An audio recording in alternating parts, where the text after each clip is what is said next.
Somewhere in the ancient world, someone sat down and wrote about a flood. Not just any flood. A flood that ended everything. A flood that swallowed cities and drowned mountains and left only one man, one boat, and a handful of surviving animals to carry life forward into a new world. And here's the thing that's kept scholars and historians and curious people up at night for over a century. That story wasn't written once. It was written dozens of times, in different languages, on different continents, by civilizations that never met each other, never traded with each other, never shared a single written word. So the question sits there, quiet and enormous.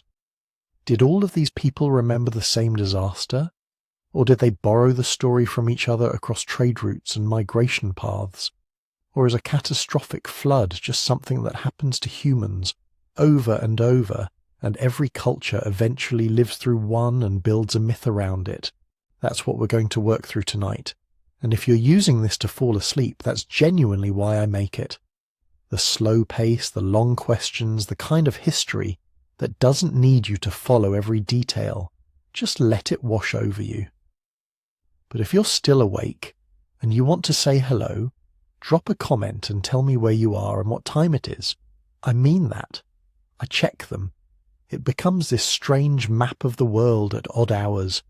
Someone in Stockholm at 4 a.m, someone in Cape Town on a Sunday afternoon, someone in Seattle who can't stop thinking about ancient floods at 2 a.m. Tell me where you are, and if you listen on Spotify and you want to support what I do here, the best way is to follow the channel there. No ads, no music, just the history. There's a link in the description. Now, back to the water. The texts we're going to spend time with tonight span roughly 4,000 years of human writing. We start in ancient Mesopotamia, in the river valleys between the Tigris and Euphrates, because that's where the oldest written flood accounts come from. Clay tablets pressed with cuneiform script, baked hard and buried for millennia, pulled out of the ground by archaeologists in the 19th century. What they found on those tablets genuinely shocked the Victorian world. Stories that looked uncomfortably and undeniably like the story of Noah. There's the Sumerian flood story, which gives us a king named Ziusudra. There's a text called Atrahasis, which is older than most people realize and stranger than the version most of us grew up with. And then there's the Epic of Gilgamesh, one of the oldest long-form narratives in human history, which contains a flood account so detailed, so vivid, so specific about the weather and the birds and the shape of the boat, that when a scholar named George Smith first translated the relevant tablet in 1872, he reportedly stopped reading in the middle of the British Museum reading room, stood up, and started taking off his clothes in sheer disbelief. That story gets its own section. It deserves it. From Mesopotamia, we move outward, to the Greeks, and a man named Deucalion who builds a chest, survives 9 days of rain, and lands on a mountain as the world below him disappears, to ancient India, where the Mahabharata and early Vedic texts tell the story of Manu, warned by a fish, guided across rising waters to the safety of a northern peak, to flood traditions scattered across Mesoamerica, across the Pacific Islands, across indigenous North America, across sub-Saharan Africa and Southeast Asia. Dozens of accounts, hundreds if you cast the net wide enough. Now, I want to be careful here, because this is where the conversation can go sideways very quickly. The fact that many cultures have flood stories does not automatically mean they all remember one single event. That's the exciting conclusion. It might not be the right one. Some of these stories probably describe local floods, the kind that recur in river valleys every generation and eventually grow into mythology through the natural human tendency to make disasters sacred. Some of them probably travelled. Stories move with people. They always have. A merchant carries grain in one direction and a myth in the other. But some of these accounts have details that are genuinely difficult to explain away. Specific, consistent, geographically separated by oceans and mountain ranges and thousands of years of silence between cultures. And underneath all of them, there is real climate history, real sea level data, real geological evidence that the world at the end of the last ice age went through changes that would have been, to anyone living through them, almost incomprehensibly violent. The ice sheets that covered the northern continents were melting. Sea levels were rising by as much as a metre per century in some periods. Entire coastlines were vanishing. Land bridges connecting continents were swallowed by the ocean in timescales that, within a human lifetime, you could actually witness. The Persian Gulf Basin, which may have once been a habitable river valley, flooded. The Black Sea may have experienced a catastrophic influx of salt water from the Mediterranean. Coastal communities that had existed for generations were simply gone, and the people who survived those events, who paddled away from rising water and climbed to higher ground and tried to make sense of what had happened to their world, those people had children, and their children had children. And somewhere in that long chain of memory and retelling, stories formed. That's what we're tracing tonight. Not a conspiracy, not ancient aliens, not a single dramatic claim that I need you to believe, just the honest, careful question of whether human memory, stretched across generations and filtered through the lens of myth and religion and culture, might be holding on to something real. We'll move slowly. We'll look at the evidence before we look at the theories. We'll start where the clay tablets start, in the muddy river valleys of ancient Sumer, where flooding wasn't a mythological concept. It was Tuesday. The rivers flooded every year, sometimes gently, sometimes in ways that ended entire cities. And the people who lived there built the first written civilization on Earth, and somewhere in that process wrote down a story about a flood unlike any other. A flood that the gods sent on purpose. A flood that one man survived because one god whispered a warning through a wall of reeds. It's a strange and beautiful story, and it's several thousand years old, and it looks, in ways that are hard to ignore, like a story you've heard before. So settle in. Close your eyes if you want to. We're going to take this one layer at a time, the way the river deposits silt, slowly, patiently, until something solid forms underneath. Before we start comparing stories, it helps to be honest about what we're actually comparing. Because not all evidence is the same kind of evidence, and one of the places this conversation goes wrong is when people mix different types of evidence together and treat them as if they all carry the same weight. There are 4 distinct things we can point to when we talk about flood traditions. Written texts, which is the strongest and most traceable category. Oral traditions, which are older and wider but harder to pin down. Archaeological evidence, meaning the physical remains of settlements, disruption layers in the soil, signs of abandonment or catastrophe. And geological and climate data, the deep record of what the Earth itself was actually doing during the periods in question. Each of these tells us something different. Each has its own limitations, and the most careful version of this conversation keeps them separate until there's a genuine reason to connect them. Written texts we can trace. When a flood story appears on a Sumerian clay tablet and then shows up again in a later Akkadian text, with slightly different names and slightly different details, we can actually watch the story move. We can see scribal copying. We can see translation choices. We can see where one culture absorbed another culture's mythology and made it their own. That kind of textual archaeology is real scholarship, and it gives us solid ground to stand on. Oral traditions are trickier. Stories passed down by word of mouth across hundreds of generations can preserve genuine historical memory, but they also drift, accumulate new details, and blend with other stories along the way. A tradition that's been oral for 3,000 years before anyone wrote it down is interesting evidence, but it requires more caution. Now here's the problem that sits at the centre of all of this. Similarity does not equal connection. Scholars have a name for when unrelated cultures independently develop the same idea or the same story structure. Convergence. It happens because humans living in similar conditions tend to produce similar solutions. If you live in a river valley, you experience floods. If you experience enough floods, you eventually build a mythology around the worst one you can remember. That process can happen independently on opposite sides of the planet without any cultural contact whatsoever. So the fact that two cultures have flood stories tells us almost nothing by itself. What actually matters is the specific motifs, the details that wouldn't naturally converge on their own. Watch for these as we move through the traditions tonight. A divine warning given to one chosen man before the flood begins. The construction of a vessel specifically to preserve life. Animals taken aboard, often in pairs. The flood covering high ground, sometimes described as swallowing mountains. A landing on a specific peak when the waters finally recede. Birds sent out to test whether dry land has returned. And a sacrifice or offering made after survival as a gesture of gratitude to whatever power allowed it. When these motifs cluster together in a tradition, that's when the conversation gets genuinely interesting. Scholars broadly agree on a few things here.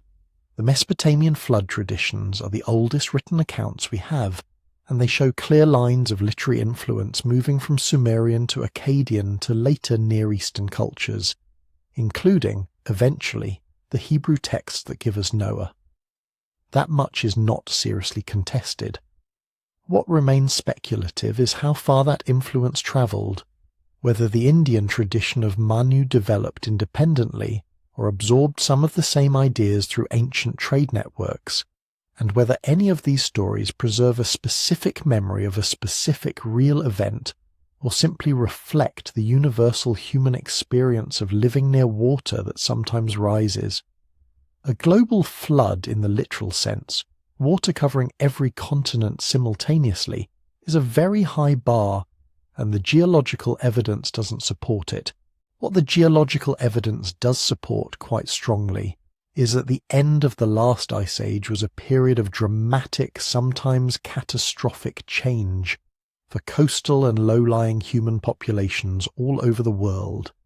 That's a much more precise and more defensible claim, and it's the one worth holding on to as we move forward. So here's the path we're going to take. We start in Mesopotamia, where the evidence is strongest and the stories are oldest. Then we move outward to Greece, to India, to other traditions that add genuine signal to the question. And underneath all of it, we'll keep checking back against what the climate record actually shows. One layer at a time. Let's begin with the river. If you're going to invent a civilization that obsesses over floods, Mesopotamia is exactly where you'd put it. Imagine living between two rivers that do not behave. The Nile, for example, is relatively polite. It tends to rise at about the same time every year, roughly the same amount because its flood pulse is tied to a giant predictable monsoon system. You can plan around the Nile. The Tigris and Euphrates were different. They were fed by snowmelt and winter rains up in the Taurus and Zagros mountains, funneled through a patchwork of tributaries. That meant their floods could be early, late, weak, or violently strong. In some years they barely rose at all. In other years they spilled over their banks with almost no warning, and when they did, the effect on a flat alluvial plain like southern Mesopotamia was dramatic. There are no steep, confining valley walls there, just an almost level landscape stretching for miles. When the rivers broke their banks, the water could fan out, spread, linger. A single breach in a levee could turn fields, villages, and roads into a shallow inland sea. The timing made it worse. The most dangerous floods often came in spring, right when crops were nearing harvest. Months of work could vanish in a few days. Grain rotted in standing water. Houses of sun-dried brick softened and collapsed. Canals silted up and had to be dug out by hand. It wasn't just a nuisance. In a bad year, It could be the difference between a region thriving and a region facing famine. Now add human genius and human short-sightedness. From very early on, people in Mesopotamia learned to bend those rivers to their will. They dug canals to bring water away from the main channels onto higher, drier land. They built levees to keep floods out of fields and to hold the water in narrow, fast-moving courses. They engineered entire landscapes. That irrigation revolution made settled life possible in places that would otherwise have been semi-desert. It allowed dense cities like Uruk, Ur and Lagash to exist at all. But it also amplified vulnerability. Once you're in an irrigation state, your survival depends on infrastructure. Canals have to be maintained constantly or they clog with silt. Levees have to be inspected and patched, or they fail catastrophically. One city's clever diversion canal can increase flood risk downstream. And if you overdo the irrigation, if you keep flooding fields year after year in a hot evaporative climate, the salts dissolved in the river water get left behind in the soil. Over centuries, that salinization can quietly poison your farmland, forcing shifts in crops and eventually abandonment of some areas. By the 3rd millennium BCE, southern Mesopotamia was a tightly interlocked system of cities, fields, canals, and levees. High settlement density right along the river courses, granaries full of stored grain, temples that doubled as economic hubs, bureaucracies tracking rations, labour and land use on clay tablets. In that kind of world, a major flood isn't just water where it shouldn't be. It's a systemic shock. A levee failure upstream might send a wall of water racing toward fields already crisscrossed by canals, turning the irrigation grid into a network for spreading the disaster. A badly timed inundation could wipe out a season's crops across multiple city-states, undermine buildings, destroy records, displace tens of thousands of people.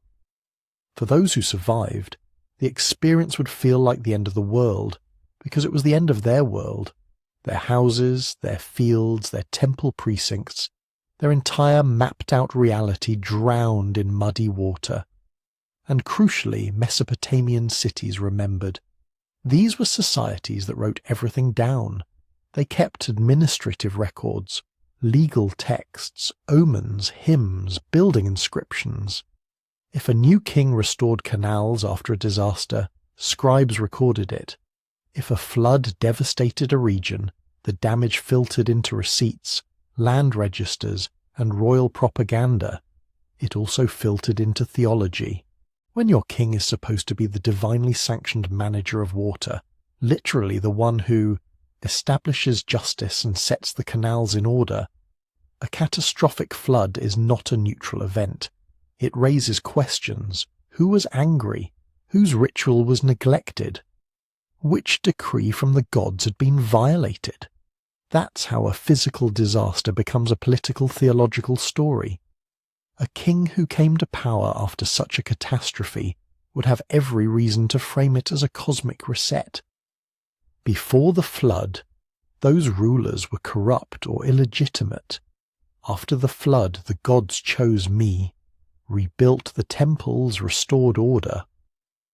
The flood becomes not just weather, but a dividing line in history. Archaeology actually gives us some glimpses of these events, but they're messy. In a number of Mesopotamian sites, excavators have found distinct flood deposits, thick layers of water-laid silt or clay sitting between occupation layers. At places like Shuruppak, Kish and Ur, these horizons separate one phase of building from another. They often contain broken pottery and debris, sometimes with indications that people rebuilt above them after a period of disruption. These layers show that serious floods did happen, and that they could be severe enough to wipe out parts of a city and force reconstruction. But they are not uniform. The flood layer at one site doesn't always line up neatly in time with the flood layer at another. Stratigraphy can be complicated by later digging. Dating relies on pottery styles, radiocarbon samples with error ranges, and correlations across sites that are still debated. So, When people ask, can we find the flood of the Sumerian stories in the ground? The honest answer is, we can find floods, plural, local or regional events that were devastating in their immediate context. We can't point to a single layer and say with confidence, this one, in this year, is the literary flood. The connection between mud in the ground and myth on a tablet is suggestive, not definitive. And that's where perspective matters. For a small early city-state, the world does not mean the entire planet. It means the river plain you farm, the neighbouring towns you trade with, the places whose names show up on your lists of enemies and allies. If a flood takes out that whole network, if every village you know is under water, if the horizon is just water and wreckage, then as far as you're concerned, the entire world has drowned. You don't need a global ocean wrapping every continent to produce a story about everything being destroyed.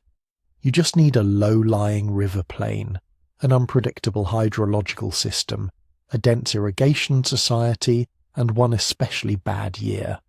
Mesopotamian texts eventually crystallize that sense of before and after into something more formal. One of the most important documents we have is the Sumerian king list. It's a chronicle of rulers and cities, written and recopied over many centuries, that tries to impose order on a very chaotic early history.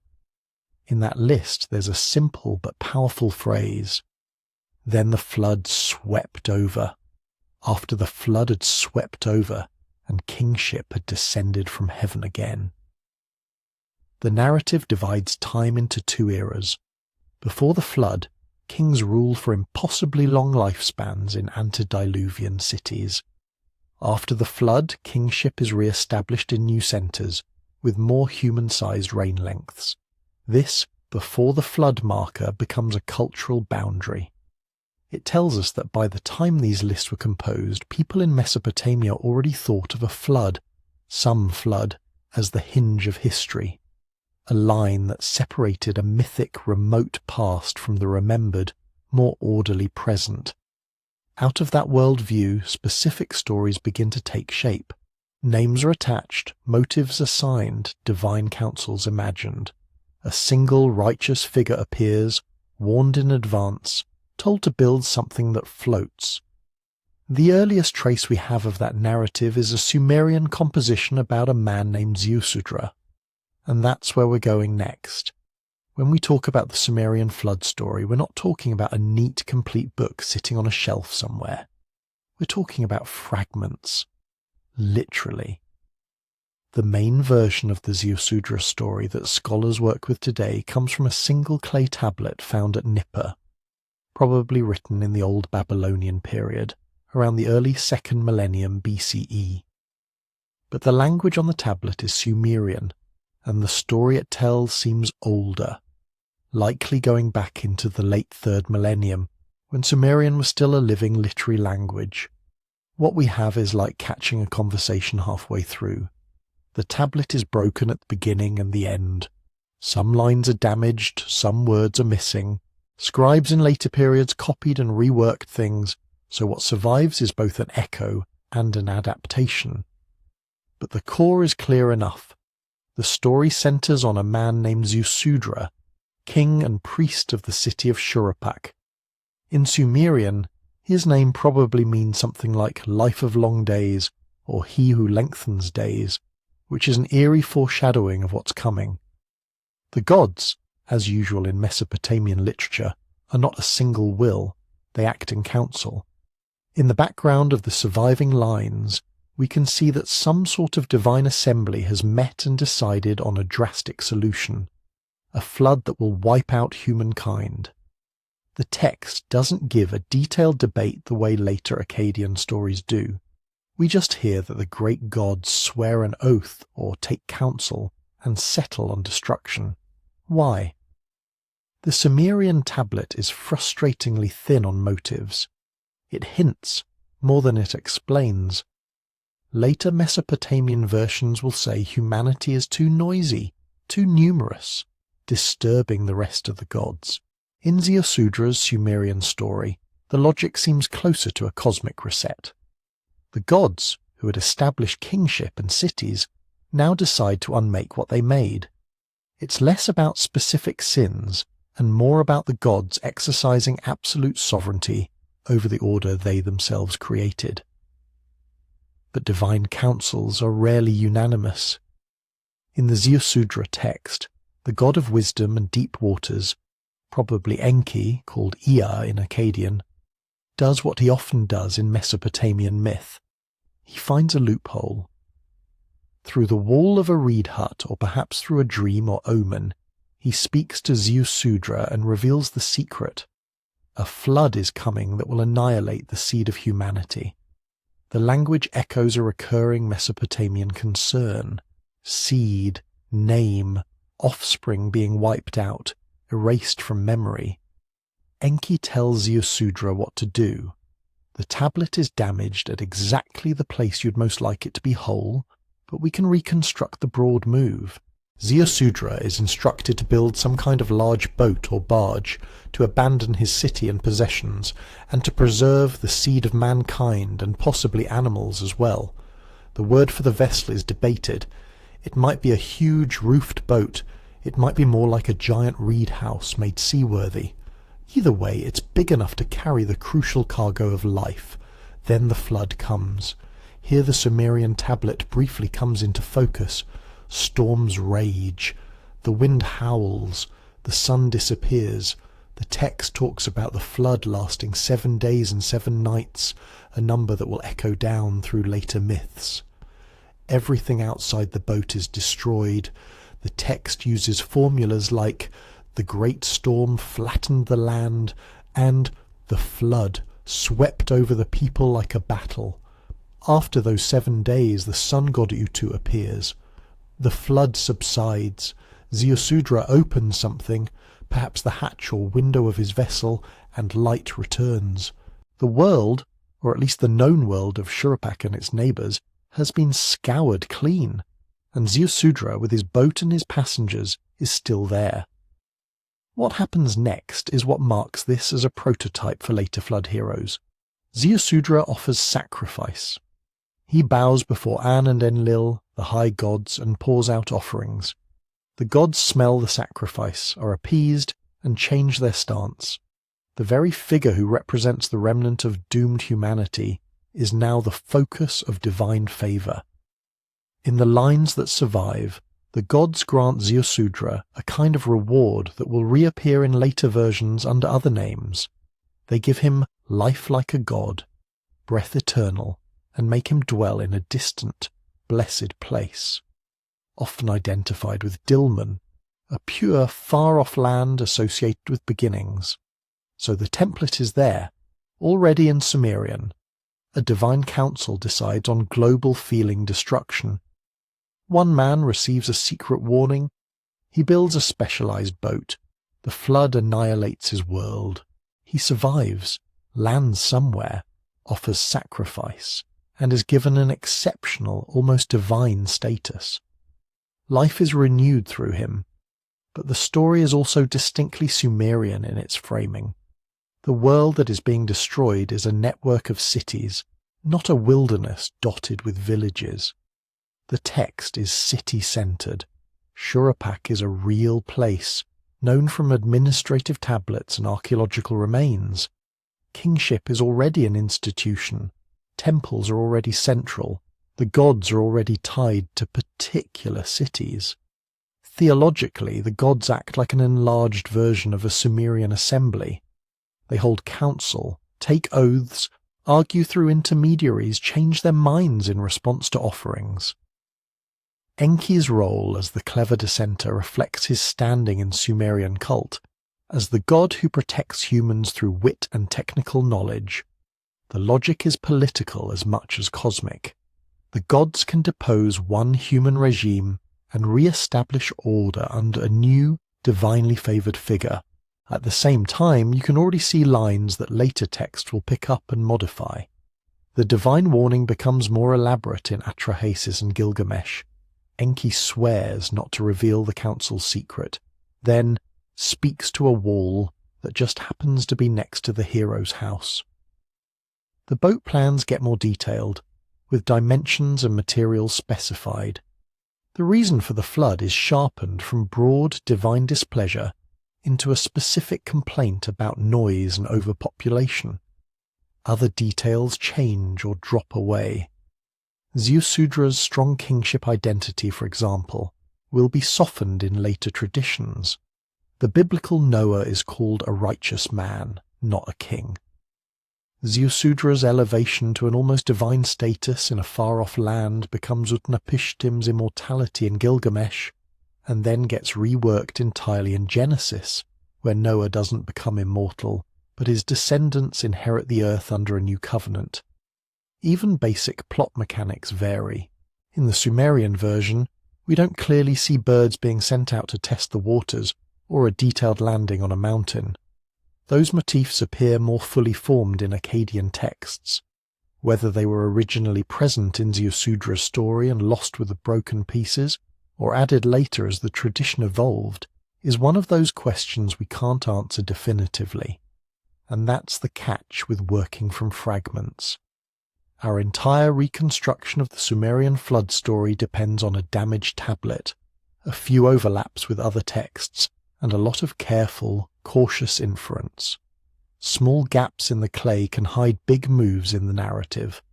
Did the original Sumerian version give a more explicit reason for the god's anger? Did it list animals entering the boat? Did it describe the geography of where Ziusudra ended up? We don't know. That uncertainty is not a flaw. It's a feature of ancient evidence. It forces us to hold the story lightly, as a snapshot of how one scribal tradition, at one time and place, framed a remembered or imagined catastrophe. It also makes Ziusudra's tale an ideal starting point for comparison, because from here on, as we move into Atrahasis, the Epic of Gilgamesh, and the biblical story of Noah, we can watch certain building blocks stay almost unchanged. The divine counsel, the warning, the boat, the flood, the sacrifice, the special status of the survivor, while other pieces are stretched, trimmed, or replaced to fit new theologies and new worlds. Ziusudra stands at the head of that line, not necessarily the first flood story any human ever told, but the earliest one we can still read, even in broken form, a Sumerian king-priest in a vulnerable river city, listening to a god whisper through a wall, building a boat against an unthinkable storm. From him, the tradition branches. Next, we'll see how an Akkadian poet took that basic structure and turned it into a much more elaborate meditation on why the gods might want to wash humanity away, and why they might regret it. If Ziusudra is like a sketch, Atrahasis is the full painting. We move from a broken Sumerian tablet to a more complete Akkadian epic, probably composed in the Old Babylonian period, around the 17th century BCE. Same general world, southern Mesopotamia, temple cities, irrigation, agriculture.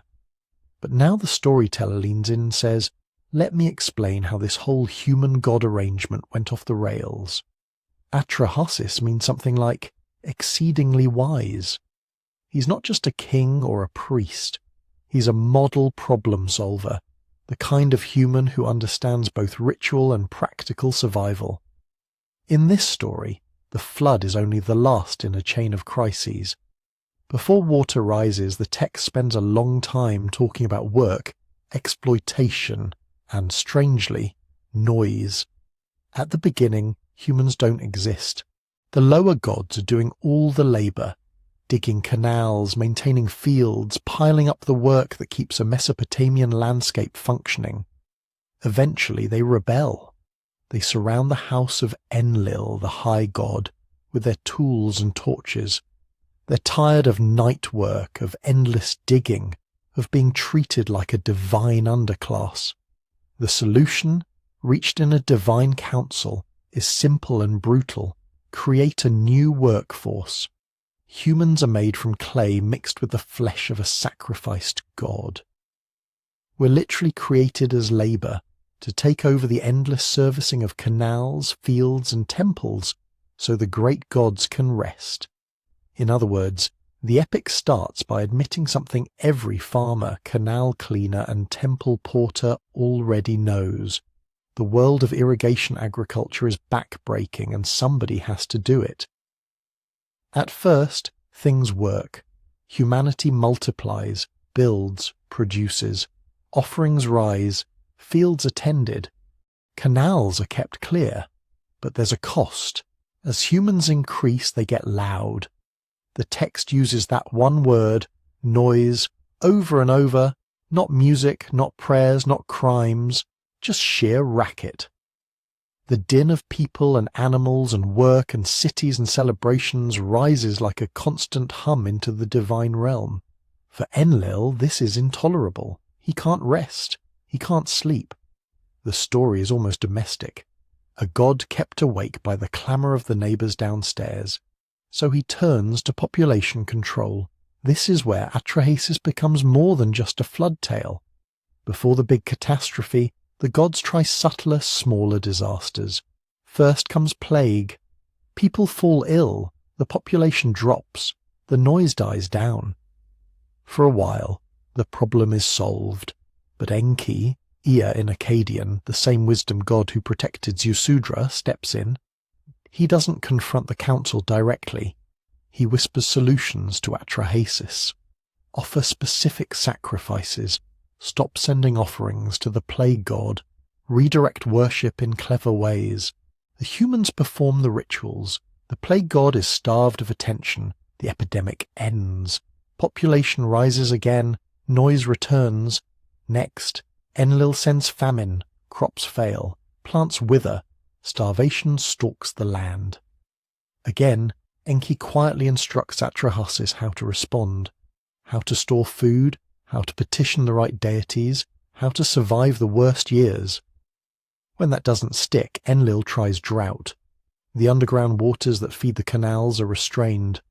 The world dries, and once more, Enki undermines the plan, passing secret instructions to Atrahasis about sacrifices, about making do, about holding out until conditions change. In other words, the story presents disaster as a cycle. Plague, famine, drought, each one an attempt by the gods to push human numbers back down, each one partially successful, each one eventually neutralized by a combination of human ingenuity and divine sympathy. The logic is almost ecological. Population booms, environmental stress, crisis, partial reset, rebound. If you lived in an early Mesopotamian city, you didn't need to be told this in abstract terms. You saw it. Years of plenty and crowding, then years when grain prices shot up, when wells went low, when disease swept through cramped neighborhoods.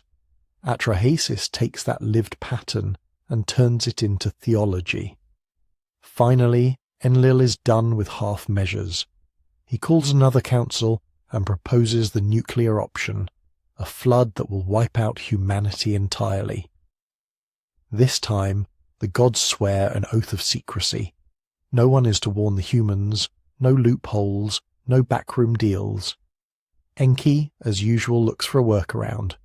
He swears not to speak to any man, and then promptly goes to the wall of Atrahasis' reed house and speaks to the wall instead. The line is almost playful. Wall, wall, reed wall, reed wall. By addressing the house rather than its owner, Enki can claim that he technically kept his oath, even as he delivers the crucial message. Through that wall, Atrahasis hears everything: the council's decision, the coming storm, and the solution: build a boat. In Atrahasis, we finally get the mechanics that will echo in the later traditions. The vessel is to be huge, roofed, sealed with bitumen. Its proportions are given. It must be able to survive a colossal storm and carry the seed of all living things. Atrahasis is told to abandon his house, his wealth, his land, and focus everything on this single project. He gathers materials. He assembles workers. He excuses himself from his city by claiming Enlil now hates him, and that he must go live with his god. An odd but effective cover story for why a prominent citizen is suddenly building a massive sealed boat nowhere near the sea. When the flood comes, the language tightens, the gate of the sky opens, the subterranean waters surge up, storm and rain combine. For 7 days and nights the world is hammered by wind and water. Even the gods are afraid.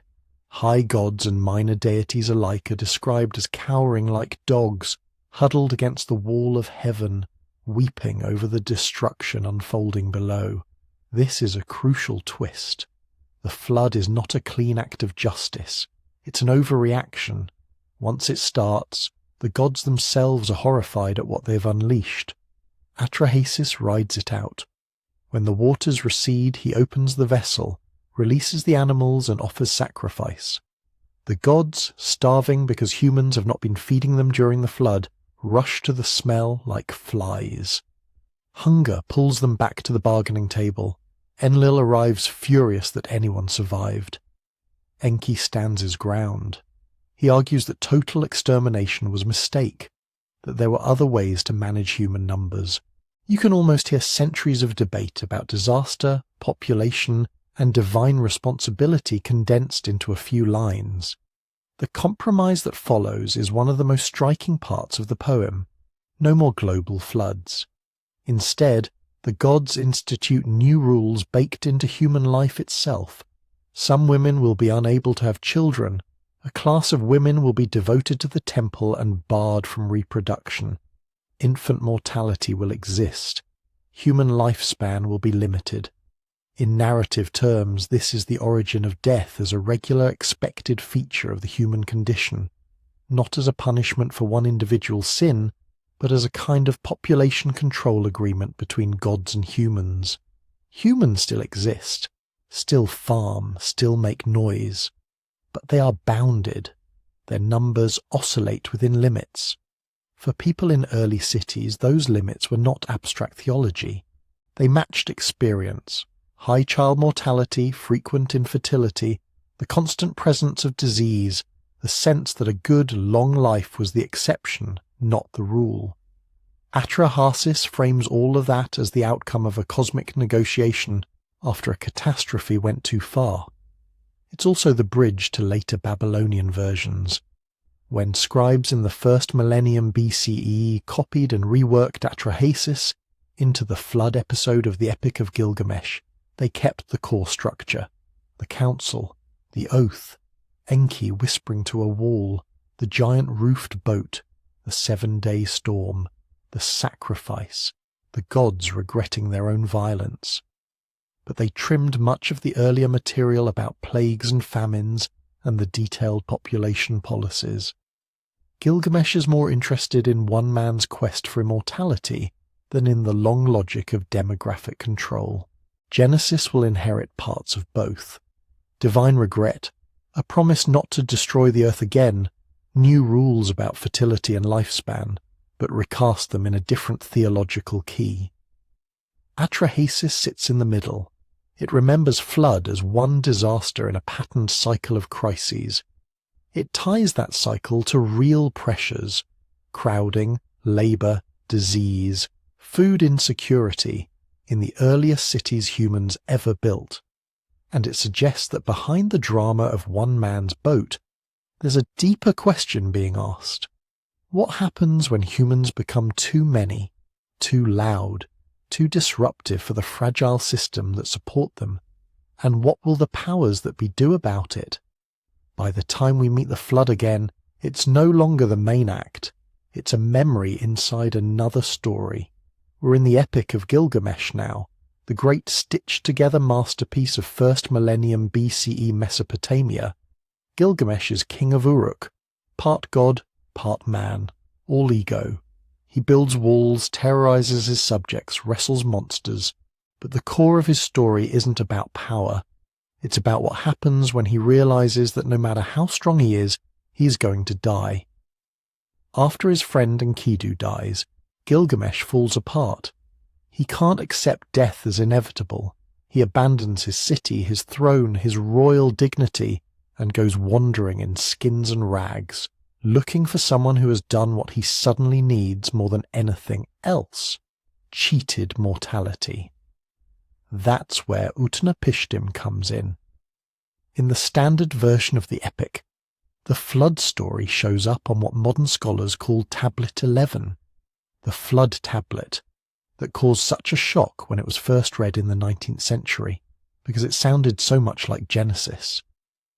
But inside the poem, it's very clear why the story's told. Gilgamesh has heard rumours of a man who found life, someone the gods granted eternal existence. He travels across strange landscapes, through darkness under the mountains, over the cosmic sea, to reach this remote survivor. When he finally finds Utnapishtim, the old man doesn't greet him with mystical secrets. He looks at the exhausted king and basically says, "Why are you here? Why are you wasting yourself chasing what no human can have?" Gilgamesh insists. He wants to know how Utnapishtim escaped death. So Utnapishtim does something unusual in ancient epic. He gives personal testimony. He doesn't say, "They say once upon a time." He speaks in the first person. "I will reveal to you, Gilgamesh, a hidden matter. A secret of the gods I will tell you." And then, Shuruppak, a city that you surely know, which is on the bank of the Euphrates, there the gods decided to bring a flood. He is claiming to remember. Utnapishtim's story is in large part a reworked Atrahasis. Same basic structure, the divine council, the oath of secrecy, Ea, Enki, whispering the warning to the wall of a house, the frantic building of a sealed boat, the 7 days and nights of storm, the sacrifice when the waters recede, the gods ashamed of their own excess. But in Gilgamesh, that remembered storm is framed with a different emotional charge. It's not just about population control or divine politics. It's about the one man in all history who was allowed to step outside the normal human fate. The details of his memory are vivid. He describes the boat not as a long ship, but as a massive, almost cubical structure. Its length, width, and height are to be equal, like a floating multi-story house, roofed, pitched, and sealed with bitumen, built to bob rather than slice through waves. Inside it's packed with the seed of all living things, his family, craftsmen, domestic animals, wild beasts. The language suggests a crowded, noisy, smelly box of survival, not a sleek vessel. When the appointed day comes, the signs line up. The horizon blackens. The storm god's thunder shakes the foundations. The poem leans into superlatives. The storm is described as like a battle, like an onslaught in which even the gods are terrified by the violence they have unleashed. Wind, rain, and the bursting subterranean waters combine to erase the world of cities and fields. For 6 days and 7 nights, Utnapishtim says, the storm raged. On the 7th day, it fell silent. When he dares to open a window and look out, there is nothing. No land, no landmarks, just a flattened, drowned plain. The boat drifts until it comes to rest on the mountain of Nisir, an unfamiliar name to us, but for the ancient audience, a specific high place to the north or east. Later traditions will move the landing somewhere called Ararat. The pattern of arc plus mountain is already here. From there, we get the bird test. Utnapishtim waits. He sends out a dove. It circles and comes back. Nowhere to rest. He waits again, sends out a swallow. Same result. Finally he sends a raven. The raven sees drying land, eats, caws, doesn't return. Only then does Utnapishtim open the doors and let the animals pour out into the new, muddy world. That sequence, mountain landing, series of birds, one failing, one succeeding, is one of those motifs that will echo far beyond Mesopotamia. When you see a bird released from a boat after a flood in later traditions, you're seeing Utnapishtim's remembered experiment refracted and reworked. Once on land, his next act is sacrifice. He builds an altar, he arranges offerings. As in Atrahasis, The text leans into the image of hungry gods. Deprived of regular food offerings during the flood, they gather like flies around the smoke.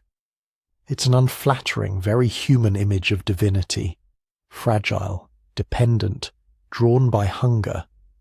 Then the internal conflict in heaven surfaces. Ishtar, the great goddess, laments the destruction.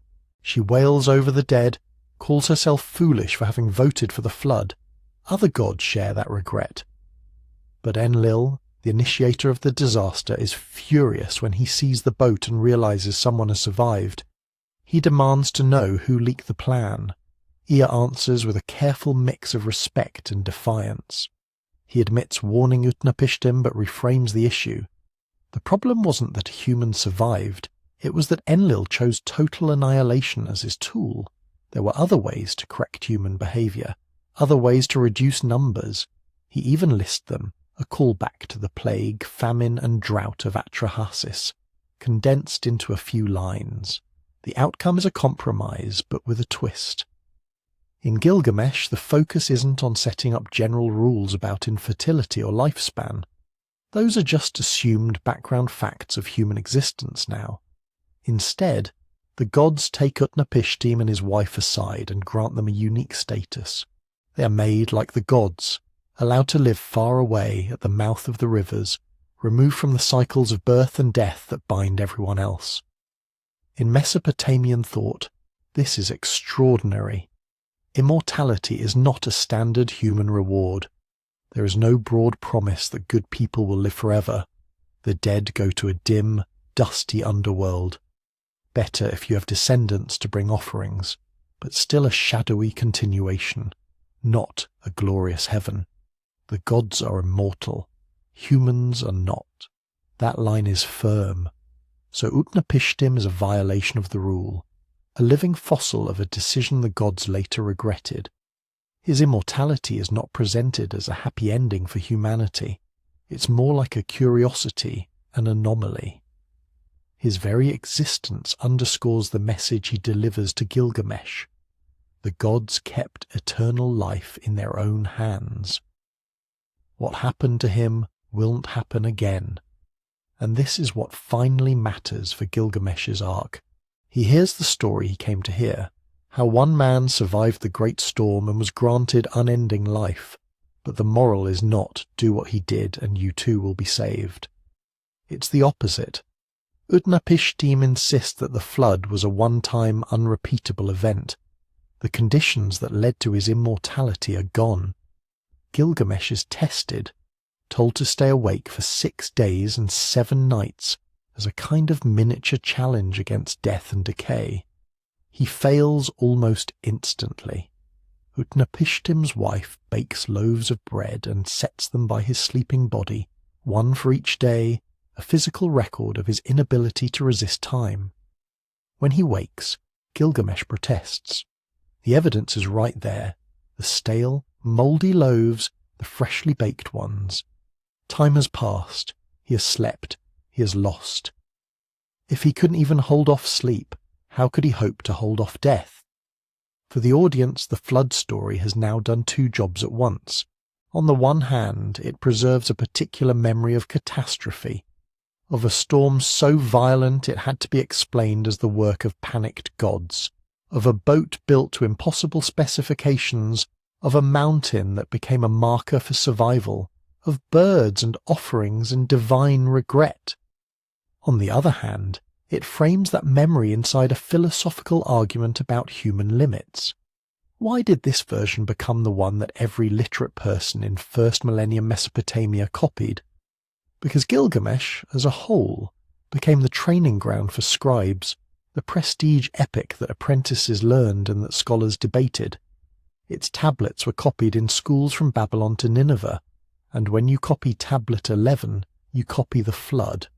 The story of Utnapishtim's remembered storm rides inside a tale about kingship, friendship, grief, and the search for meaning in a short life. That's what lets it travel. By the time Hebrew writers in exile encountered Mesopotamian traditions, they weren't reading Atrahasis in some dusty archive. They were living in an empire where the story of Gilgamesh and his immortal flood survivor was the cultural wallpaper. When they shaped their own flood story, the version that had already been abstracted into a meditation on mortality was the one most readily at hand. From here, the memory moves again, from cuneiform tablets and classroom recitations into a new script, a new language, and a different theology. The next stage of the journey is the Bible's Noah. When you turn the page from Utnapishtim to Noah, you're not just jumping between two stories, you're moving between worlds. The world of Utnapishtim is the world of imperial Mesopotamia, written on clay by professional scribes serving temples and palaces. The world of Noah, at least as far as we can tell, is the world of a small, conquered people, living under those empires, watching their own institutions shattered and their elites exiled.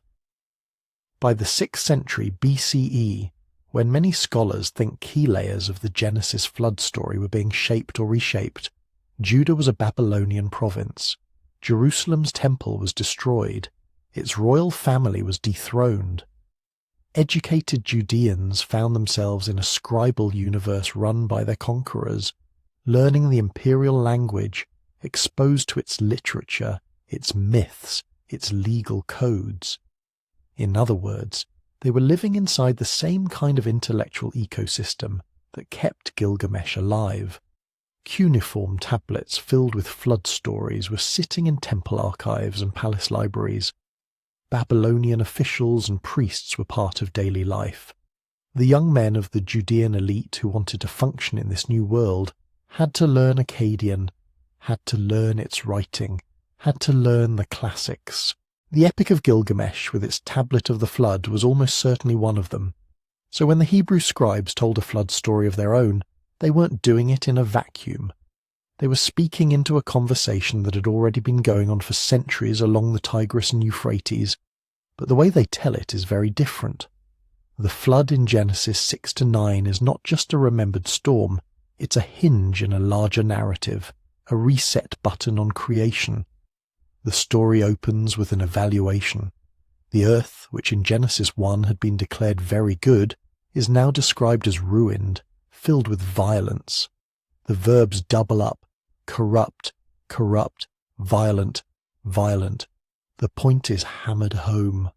Whatever humans have become, it isn't what the Creator intended. So the flood is announced not as a whim of noisy gods, but as a moral response. The end of all flesh has come before me, the text says, for the earth is filled with violence because of them. The disaster is judicial. It comes with a reason, and then, immediately, there is an exception. Noah found favour. He's described with ethical language, righteous, blameless in his generation, walking with God. That trio of terms will become central to later Jewish and Christian readings. Instead of Atrahasis, the clever survivor, warned by a trickster god who quietly subverts the divine plan, we get Noah the obedient servant, directly addressed by the one God who both judges and saves. The structure follows some familiar beats: a command to build an ark, specifications given in strange but precise measurements, instructions to gather animals, a catastrophic deluge, a mountain landing, a bird sequence, a sacrifice. You can almost feel the Mesopotamian scaffolding underneath, but the framing has been rebuilt. Noah doesn't overhear a half-secret plan. There is no divine oath of silence to be broken. The God of Genesis declares his decision and his intention openly. There's no quarrel between rival deities, no post-disaster argument about whether annihilation went too far.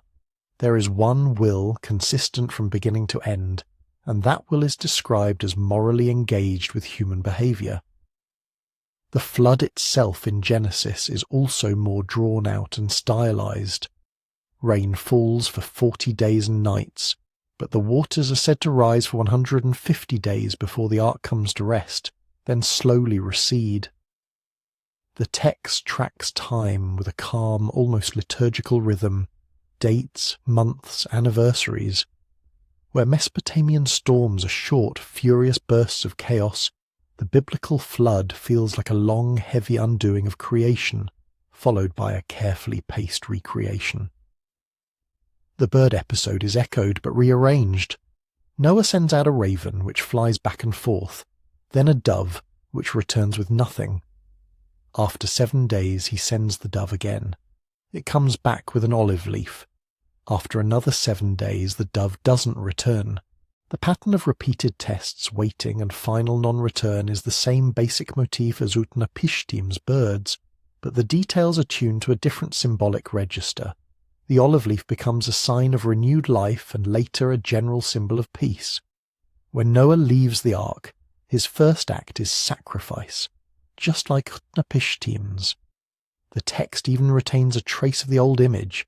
The deity smells the soothing aroma, but the reaction is transformed. There's no suggestion that God has been starving without offerings. Instead, the sacrifice becomes the setting for a declaration. That declaration is the heart of the Genesis flood story, a covenant. In Mesopotamian stories, after the flood, the gods reconsider tactics. They agree to limit human numbers through famine, disease, and shorter lifespans. They accept that mortals will continue to exist, but on tighter terms. The decision is political and pragmatic, how to manage an unruly labour force. In Genesis, the post-flood speech has a different tone. God declares, "Never again will I curse the ground because of man, and never again will all flesh be cut off by the waters of a flood." It's a unilateral promise, not a bargain hammered out among quarrelling gods. There's no suggestion that humans have become less capable of sin.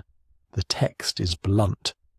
The inclination of the human heart is evil from youth, and yet, precisely in light of that realism, the promise is made. To seal that promise, the story introduces a covenant sign, the bow in the clouds. Ancient people knew what a rainbow looked like. What's distinctive here is the imagined shift in meaning. The bow, the same word used for a weapon, is hung up, pointed away from the earth. Every time clouds gather, the story says, God will see the bow and remember the covenant. That's the theological center of the biblical flood, not just judgment on violence, but a decision to contain divine violence going forward. Humans remain capable of terrible things. The earth will not be destroyed for it again. This is also where the infamous phrase, "all the earth," comes into play. The Genesis account piles up universal language. All flesh, under the whole heaven, all the high mountains, everything that had the breath of life. Modern readers, especially in scientific cultures, often hear that as a technical claim about global hydrology. Water over Mount Everest, a literal planet-wide ocean. But in ancient Near Eastern texts, all the earth is flexible. Land, earth, and country are often the same word. All the nations can mean all the peoples in a known imperial horizon, not literally every human group on the planet. When a Mesopotamian king says he rules the four corners of the earth, we don't picture him taxing Peru. So when we see the same kind of sweeping language in Genesis, we need to hold two things together. One, the authors clearly intend totality within their narrative world. From their perspective, the disaster erases the human order they know. It is exhaustive, not a local inconvenience. Two, that totality doesn't necessarily map neatly onto a modern globe. It's an absolute statement told from a particular vantage point. Scholars who study these texts have proposed different models for how Noah's story relates to Atrahasis and Gilgamesh. One model sees a shared Near Eastern flood tradition, older than any surviving text, that different cultures shaped in parallel. In this view, Mesopotamian and Israelite authors are drinking from the same deep well of regional memory, maybe of catastrophic river floods, maybe of older oral epics, each giving it their own spin. Another model sees more direct borrowing, especially during the exilic and post-exilic periods. Hebrew scribes, familiar with cuneiform stories from Babylonian schooling, may have consciously reworked motifs, the ark, the birds, the mountain, the sacrifice, into a narrative that expressed their distinctive theology of one God, covenant, and ethical accountability. A third possibility emphasizes independent shaping. Even if certain narrative bones came from Mesopotamia, the flesh of the Genesis story, its emphasis on righteousness, its framing of the flood as a moral crisis, its covenant structure, grows out of internal Israelite traditions about creation, law, and the relationship between God and humanity. Most specialists today see some combination of these. Strong literary parallels suggest real contact with Mesopotamian material. Strong theological differences show that the biblical authors weren't just translating, they were arguing with what they'd inherited. And then, over time, readers began arguing with them. Later Jewish interpretation would ask, was Noah really righteous, or just better than his neighbours? Did the flood cover literally everything, or everything that mattered? Christian and Islamic traditions would layer on new meanings, seeing the ark as a symbol of salvation, the waters as images of baptism, Noah as a prophet warning a heedless generation. Medieval thinkers tried to reconcile the story with the geography they knew. Early modern scholars asked how all the animals fit, how the waters rose and fell. Modern readers ask questions about geology and genetics. In each case, the story is being reread through a different set of concerns. What began as a flood narrative in a small corner of the Near East, shaped, in the shadow of Mesopotamian empires, has become for billions of people the paradigmatic flood. It now carries layers of theology, ethics, and cosmology that its first hearers wouldn't recognize, and yet embedded in its bones the old memories are still there. A box-like boat, a mountain, birds searching for land, a sacrifice after the storm. From here we can watch the flood ripple outward again, into Greek stories, Indian stories, and the many other traditions that remember a world remade by water. When we step into Greece, the mood of the flood shifts. The Mesopotamian and biblical stories you've just heard are obsessed with beginnings, creation, uncreation, and covenant. The Greek tradition drops its flood right into the middle of a universe that's already been through several rounds of trial and error. Enter Deucalion and Pyrrha. In most versions, the gods have already seen multiple ages of humanity come and go, gold, silver, bronze, sometimes heroes, and then iron. Each age is more flawed than the last. Violence increases, justice weakens. People don't just make noise, they become morally corrosive. By the time we reach Deucalion's generation, the god Zeus looks down and decides the experiment has gone off the rails. The flood in this setting isn't a first response, it's a correction in a cycle. In the tale, as later Greek writers preserve it, Zeus sends a deluge to wipe out a corrupt human race. Only Deucalion, son of Prometheus, and his wife Pyrrha are warned, either by Prometheus himself or by an oracle. They build a chest or small ark, stock it, and ride out a storm that drowns almost everyone else. When the waters finally recede, their vessel comes to rest on a mountain, often identified with Parnassus, above the town of Delphi. At first glance you can feel the echoes, a divinely sent flood aimed at a wicked humanity. One couple singled out and saved, a vessel, a mountain landing, the lonely quiet after the waters drop.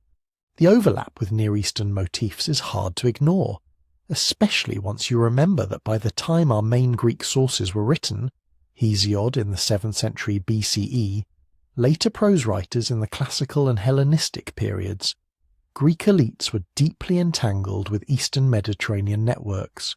Greek merchants were trading in Phoenician ports. Greek mercenaries were serving in Near Eastern armies. Greek cities were borrowing alphabets, religious iconography, mythic themes. Flood stories could travel along those same routes, but if the bones feel familiar, the way the Greek tradition clothes them is distinctive. The landscape, for one thing, is unmistakably Mediterranean. These are not broad alluvial plains like the Tigris and Euphrates. Greece is a mosaic of steep mountains, narrow valleys, karst springs, flash-flooding rivers, and coastal plains that can vanish under storm surge. In that world, a world-destroying flood doesn't have to look like an endless ocean. It can be water roaring down a gorge, ripping away villages, landslides triggered by torrential rain, rivers jumping their banks and cutting new courses, enclosed basins filling like bathtubs. Ancient Greek communities knew those dangers firsthand. Archaeology and geomorphology around sites like the Gulf of Corinth, the plains of Thessaly, and the Peloponnese show repeated episodes of major flooding, sediment dumping, and coastline shifts in the late Bronze and early Iron Ages. Earthquakes, common in the region, can also destabilize slopes and trigger tsunamis. When Greek storytellers picture a great flood, they instinctively anchor it in this kind of broken terrain. Survivors clinging to mountain ridges, valleys turned into temporary seas, isolated hilltop sanctuaries becoming islands of safety. Deucalion's arc doesn't drift on an endless, featureless deep. It comes to rest on a named peak in a familiar range, within walking distance of a pan-Hellenic oracle. And then there's the repopulation. In Mesopotamian stories, the surviving humans simply keep having children. In Genesis, Noah's family is explicitly told to be fruitful and multiply. The mechanism is just ordinary reproduction. The Greeks take a stranger path. After the flood, Deucalion and Pyrrha stand on the empty earth and ask how humanity can begin again. They consult an oracle who gives them a riddle. Throw the bones of your mother behind you. They eventually interpret mother as Gaia, the earth, and bones as stones. So they pick up rocks and cast them over their shoulders. The stones Deucalion throws become men. Those Pyrrha throws become women. At one level, it's a mythic answer to a practical problem. How do two people turn back into a whole human race without walking into uncomfortable questions? At another level, it's a compact statement about Greek ideas of what humans are. We are laos and las, people and stone, almost the same word. We are literally children of the earth, tough, resilient, capable of being reshaped. After water has wiped the slate nearly clean, humanity doesn't appear as a fragile seed, but as something fashioned from the hardest, most enduring element in the landscape. The story quietly insists that people, like stones, belong to a place. That feels different from a Mesopotamian barge bobbing on an endless sea. It fits a culture that built shrines on rocky peaks, carved cities into hillsides, and imagined its gods living on a very specific mountain, Olympus, not in a formless sky. Some motifs do line up neatly with Near Eastern cousins: the divine decision to destroy, the warning to a chosen survivor, the boat, the mountain, the post-flood offering in some versions. Those could have spread through contacts with Phoenicians and Anatolians, or later through Greek encounters with Babylonian law during the Age of Empire. Other elements, like the ages of humanity and the Stone Children, fit tightly into Greek patterns we see elsewhere. Hesiod's sequence of declining ages shows a culture that already thought in cycles, not single linear beginnings. Myths of people sprouting from earth or stones show up in multiple Greek regions, often linked to autochthony, the idea that our ancestors were born from this soil, not imported from somewhere else. As for real floods behind the story, candidates multiply as soon as you look closely. There are traces of ancient lake overflows in Thessaly that could have turned a fertile basin into a temporary inland sea. The Gulf of Corinth region shows evidence of rapid sea level and sediment changes that might have felt apocalyptic to coastal communities. Large earthquakes can trigger local tsunamis in the Aegean and Ionian seas. The legendary sinking of Helic in 373 BCE, swallowed by the sea after an earthquake, became a kind of local flood myth in historical memory. But each of these events is regional. They affect a valley, a gulf, a single stretch of coast, not the whole world. As with Mesopotamia, the further we move from text to landscape, the more likely it seems that multiple severe floods, spread across centuries and places, fed into a general memory of the time when water almost took everything. Trying to pin Deucalion down to one specific disaster misses that broader pattern. The story feels more like a synthesis, real experiences of flood and landslide in a fractured terrain, plus imported motifs from the Near East, filtered through Greek concerns about justice, decline, and renewal. That combination is exactly what makes the Greek material a useful test case. If cultures around the Eastern Mediterranean were all drawing on a single, ancient, literal memory of one world-altering flood, you might expect the stories to line up more tightly, almost like different dialects of the same tale. Instead, when we set Deucalion next to ziusudra, Atrahasis, utnapishtim, and Noah, we see a pattern that's both coherent and loose. The skeleton, divine anger, chosen survivor, boat, mountain, new start, is recognizably shared. But the muscles and skin, cyclical ages, stony children, Greek geography and theology are distinctly local. That suggests two things at once. First, there was clearly a lively traffic of stories, images and ideas across the Aegean and Near East, carried by trade, colonization, intermarriage, and diplomacy. Greek poets weren't inventing in isolation. Second, flood memories are remarkably adaptable. They can be bent to explain different landscapes, plugged into different moral frameworks, and used to answer different questions about what went wrong with humanity and what it would take to begin again. From Greece, if we keep moving east, the pattern of overlap and divergence appears again in the Indian traditions about Manu, where the flood comes with a fish, a mountain, and another chance for the world. When the story reaches India, water remembers another shape. In the oldest layer we can see clearly the late Vedic texts, especially the Shatapatha Brahmana. The flood is still a vast world-covering event, but the way it begins is different enough to make you pause. It starts with a fish. The story goes like this. Manu, a primordial human, sometimes a king, sometimes more like the archetypal man, is performing his ritual duties. He takes water in his hands, and a tiny fish appears in it, pleading for protection. If he spares its life, it promises it will one day save his. Manu agrees. He keeps the fish in a jar. When it grows, he moves it to a pond, then to a lake, finally to the sea. Each time the fish tells him, this place is no longer enough. The flood is coming. Warned by his ever-growing protector, Manu builds a boat. When the waters rise and cover the earth, the fish returns in its fully magnificent form, sometimes simply vast, sometimes described as horned. Manu ties his boat to the fish with a rope, and the fish tows him through the churning water until they reach safety at the northern mountain. There, when the flood recedes, Manu performs a sacrifice, pours clarified butter into the fire, and from that sacrificial act new life eventually emerges.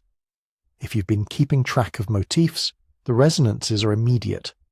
A divinely informed warning, a specially built boat, tethering to something stable, a mountain, a ritual after landing, a new start. But the Indian version rearranges the pieces in ways that reflect its own concerns. In Mesopotamia, the gods are ambivalent at best toward their human survivor. In Gilgamesh, the gods are startled and almost regretful when they see the boat and the stubborn living things that made it through. In Atrahasis, the gods are hungry without offerings. In Genesis, God is both judge and covenant giver. In the Manu story, the saving figure is not a roaring storm god. It is a fish that asks for kindness and grows under human care. Most later Hindu traditions identify that fish as an avatar of Vishnu, an early appearance of the god who will later preserve the world again and again in different forms. But even in the early version, before the full Vishnu theology is gelled, the pattern is clear. Salvation is not a one-sided rescue dropped from above. It flows out of a reciprocal relationship. Manu shows compassion for a vulnerable creature. The creature, revealed as divine, repays him by pulling him through the end of the world. When scholars talk about parallels with Near Eastern flood stories, they often zero in on the boat and the mountain. In the Shatapatha Brahmana, Manu's vessel is explicitly called a ship, and the mountain is firmly placed in the north. Later tellings, especially in the Puranas, will specify names like the Himalayas or a particular peak. Just as with Ararat or Mount Nisya or Parnassus, people eventually tie the myth to a real skyline. It's tempting to draw a straight line. Boat plus mountain equals borrowing. Some researchers have argued that an early Indian flood story must have come from the west along Indo-Iranian channels, picking up Mesopotamian motifs as it went. But there are reasons to be cautious. Flood plus boat plus high ground is not an exotic combination in a country where seasonal rivers can swell overnight and monsoon systems can turn plains into shallow lakes. In much of the subcontinent, the most obvious way to survive serious flooding is to get to a higher place and to travel by boat. Those are things you don't need to import. What does feel more distinctive is the fish. Helpful animal warns human of doom is a wider motif across Eurasia, but here it's fused to a theology of dharma, right action, duty and cosmic order. Manu is not spared because he is noisy or silent, wicked or pure in a generic sense. He survives because he behaves as an ideal human should. He protects the small, he maintains ritual, he listens attentively to a strange voice, he acts when warned. After the flood, he doesn't simply step off the boat into a fresh world, he performs sacrifice. In some later accounts, a woman arises from that ritual, and from their union humanity re-begins. In others, beings emerge from the sacrificial offerings themselves. Creation, in other words, is rebooted through Dharma. The flood wipes the slate. Right action writes on it again.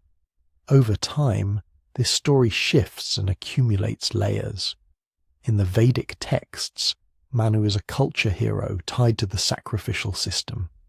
The focus is on how ritual and cosmic order survive catastrophe. The fish is a guide. The theology around it is still relatively spare. Later, in the Mahabharata and the Puranas, the narrative becomes more explicitly mythic and devotional. Manu becomes one in a cycle of Manus who preside over different ages. The fish is not just any divine being, but the first of Vishnu's 10 classic avatars, Matsya. The flood may still be triggered by human failings, but it now slots into a grand cosmic pattern. Ages rise and fall, Dharma declines, worlds dissolve and are made again. The same skeleton, flood, rescue, mountain, renewal, gets wrapped in a much bigger philosophy of time. Behind all this, the real landscape is not silent. India's climate history is dominated by the monsoon. Paleoclimate records from lake sediments, cave formations, ocean cores show that monsoon strength has waxed and waned dramatically over the last several thousand years. Periods of intense rainfall can bring repeated severe floods. Weaker monsoons can mean drought and failed crops. Major river systems like the Indus, the Ganges and the shifting Ghaggar-Hakra have changed course, dried up, or burst new channels across their plains. Archaeology suggests that some settlements in the Indus civilization were abandoned or reorganized in response to changing river behavior and water stress. You don't need a single apocalyptic tsunami to generate a cultural memory of the time when the waters rose and almost ended us. A few generations living through multi-year floods, river avulsions and ruined harvests would be enough.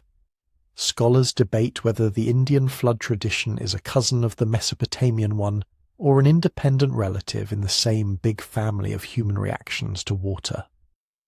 On the diffusion side, there are real connections to consider. Indo-Iranian groups moved between regions that had long been in contact with Mesopotamia. Later, trade routes across Iran and Central Asia bound South Asia into the same storytelling world as the Near East. It's entirely plausible that ideas about divine floods and chosen survivors travelled along with goods, gods, and scripts. On the independent emergent side, the fish, the sacrificial reboot, the strong tie to dharma and cyclical time all fit so snugly into Indian patterns that they are hard to imagine as simple imports. If an older Near Eastern flood story came east, it was quickly naturalized, married to local rivers, local ethics, local philosophies of time. For our shared memory of water question, Manu does two important things. First, it confirms that by the first millennium BCE, very different cultures around Eurasia were telling stories with broadly similar flood skeletons. A cosmic decision, a warned human, a vessel, a mountain, a new start. That strengthens the case that we're looking at a widely shared set of motifs, whether through inheritance, borrowing, or parallel invention under similar pressures. Second, Manu shows how those motifs can be bent toward very different answers. In Mesopotamia, the flood tests the relationship between humans and hungry, irritable gods. In Genesis, it becomes a drama of sin, judgment, and covenant. In Greece, it reflects cycles of decline and rebirth in a rocky land.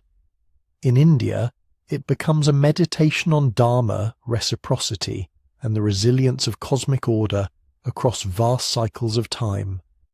That diversity makes it harder to argue for one neat, literal, global flood sitting behind all these stories. But it does suggest that humans everywhere, watching rivers rise and skies darken, reached for similar narrative tools to make sense of it. Warning, choice, destruction, and a path, however narrow, to begin again. If we zoom out from Mesopotamia, Greece, and India, the map doesn't go quiet. It gets noisier. The challenge is to decide which of those noises actually adds signal to the question we're asking. Not every story that mentions heavy rain or a bad year belongs in the same analytical bucket as Atrahasis or Manu. So let's set some modest criteria.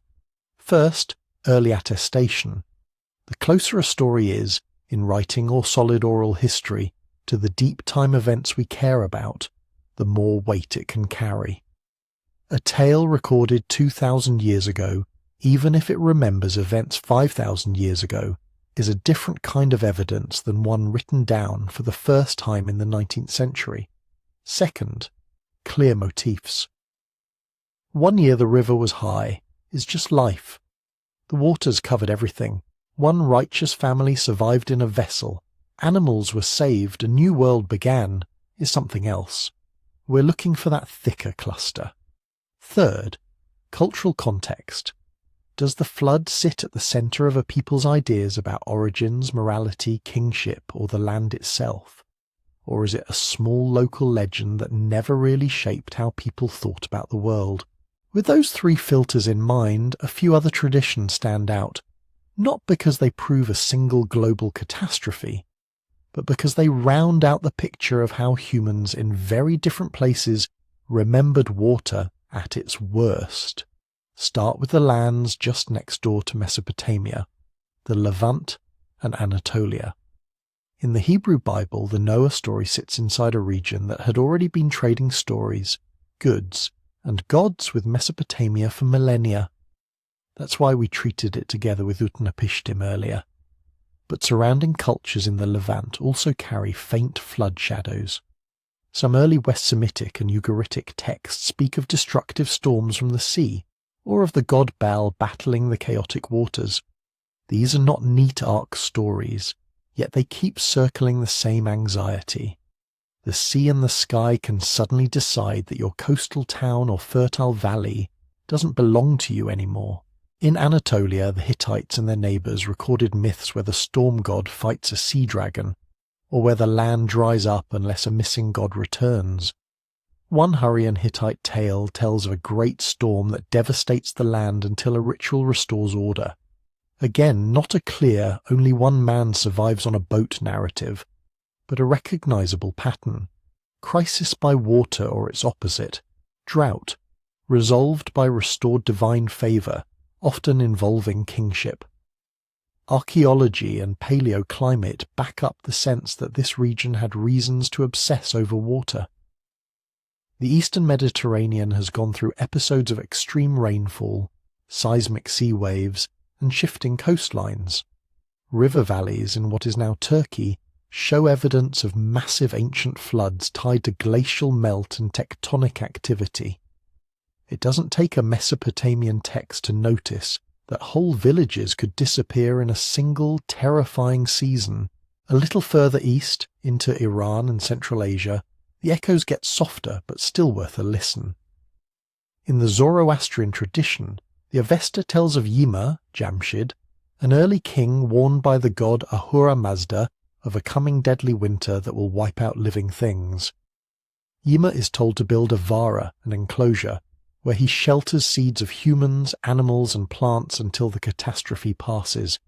It's not a flood, it's ice, not water, that threatens the world. But the structure feels familiar. Advance warning, a chosen human, a constructed refuge, preservation of biodiversity, re-emergence into a changed world. Some scholars see this as an Iranian counterpart to the Ark tradition, retooled for a highland environment where late glacial cold snaps or regional snowstorms, not river floods, were the existential threat. Others caution that the parallels may be more thematic than genealogical, and that we're looking at a shared human response to any world-ending weather. In parts of Central Asia, later folklore preserves tales of cities drowned in lakes, or of valleys suddenly filled with water, often linked to human arrogance or neglected rituals. The Aral Sea and other inland basins have grown and shrunk dramatically over the last few thousand years. Oral memories of the time when the water came in, or when the lake swallowed the town, are easy to imagine. But their textual attestation is usually late and fragmentary, suggestive but thin when compared to cuneiform tablets you can hold in your hand. Far to the east, in China, a different kind of flood story becomes absolutely central. The Great Flood of Chinese tradition is not about an ark, it's about a state. In early texts like the Shujing, the Book of Documents, and later elaborations, the world is plunged into chaos because of a monumental, long-lasting flood. Waters overflow their channels, wetlands spread, people cannot farm, monsters roam. The hero here is not a lone righteous man with a boat, but a series of culture heroes, especially Yu. Yu does not escape the flood, he manages it. He travels the land, dredging rivers, cutting new channels, digging canals to route the water back into the sea. He passes mountains and plains, mapping and naming them. According to later legend, he works so tirelessly that he wears away the calluses on his feet and passes by his own house 3 times without entering. When he succeeds in taming the waters, he is made king. His line, Yu of Xia, becomes the starting point of later dynastic history. Here the motifs shift. There is still a vast, enduring flood. There is still a sense that the old world is uninhabitable until someone does something extraordinary. But the Ark is a network of channels and dikes. The Chosen is not the ancestor of all future humans, but the founder of political order. Flood control becomes the founding act of civilization. Chinese geological work in the Yellow River Basin has turned up evidence for catastrophic floods in the late 3rd millennium BCE, including one event around 1920 BCE that some researchers link to the Great Flood legend. The debate is ongoing. There may have been multiple big floods woven together, but either way the story encodes a truth. In a landscape of low soil and volatile rivers, social survival depends less on riding out the water than on learning to reshape it. Move out into the Pacific and the Americas, and the pattern shifts again. Many indigenous traditions from the Americas, Australia, and the Pacific Islands tell of major floods, but the details vary wildly, and their written recording is usually recent, a product of colonial contact. That makes them harder to use as evidence for very ancient shared memories, but they still tell us something vital about how humans talk about water. In parts of Polynesia, for example, stories speak of the sea suddenly rising to cover low islands, with survivors escaping in canoes to higher ground or more distant lands. Sometimes a trickster god, angered or careless, lets the waters loose. Sometimes a misbehaviour breaks a taboo and the ocean responds. Here, the vessel of salvation is obviously not an enormous ark on a mountain. It's the everyday canoe, magnified. Navigation skill, knowledge of winds and currents, and the ability to read the sea literally become the difference between the end of the world and a new shoreline. In coastal indigenous traditions from the Pacific Northwest, you find tales of people tying their canoes to the tops of tall trees or mountains as the waters rise. In some Aboriginal Australian stories, ancestral beings send a flood that reshapes the coastline, swallowing plains that elders say used to be dry land. In both regions, modern sea level science tells us that large areas of what is now sea floor were exposed during the last ice age and were gradually inundated as the oceans rose. Do these stories remember those post-glacial transgressions? Maybe in some cases. But here we need to be extra cautious. The gap between the events and the times when stories were written down is huge, and floods of various scales are common along coasts even today. A dramatic storm surge, a tsunami, or a once-in-a-lifetime river flood can easily seed a narrative of the time when the water covered everything we knew. All of this raises a danger, catalogue thinking. If we simply stack every flood story we can find into a big comparative table, count up the overlaps, and declare a pattern, we risk confusing universal human experience with specific historical memory. Of course, many cultures talk about water rising. Water is one of the primary ways landscapes change on human timescales. Of course, many stories feature a helpful warning, a high place, some kind of vessel. If you live near a river, a coast, or a monsoon system, those are just the obvious survival moves. The question is not, do flood stories exist everywhere? They almost do. The better question is, which specific motifs keep clustering together in ways that suggest either shared ancestry or long-distance borrowing on top of that universal baseline? When we sift carefully, a few stand out across the old world traditions we've looked at. A divinely or supernaturally issued warning, often to a single, particularly virtuous or important human. A deliberately constructed vessel or refuge, a boat in Mesopotamia, the Levant and India, an enclosure in Iran, an engineered water system in China that preserves life through a unique, world-reshaping event. The preservation of animals or seeds alongside humans so that more than just one lineage survives. A return to high ground, literal mountains in Mesopotamia, Greece and India, secure uplands and newly bounded rivers in China, followed by some kind of ritual or political reboot, sacrifice, covenant, founding of a dynasty, and always some reflection, explicit or not, on why the catastrophe happened and what must change afterward. Those motifs are doing more than just relaying, "It once rained a lot." They're offering a toolkit for thinking through disaster. Listen to warnings, prepare in advance, value knowledge of the landscape, understand that survival may mean both physical endurance and social reordering.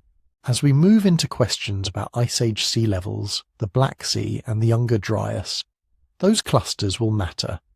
They're our way of telling whether we're looking at many local storms, many local myths, or something like a shared memory of water that really did, for a time, seem to erase the world.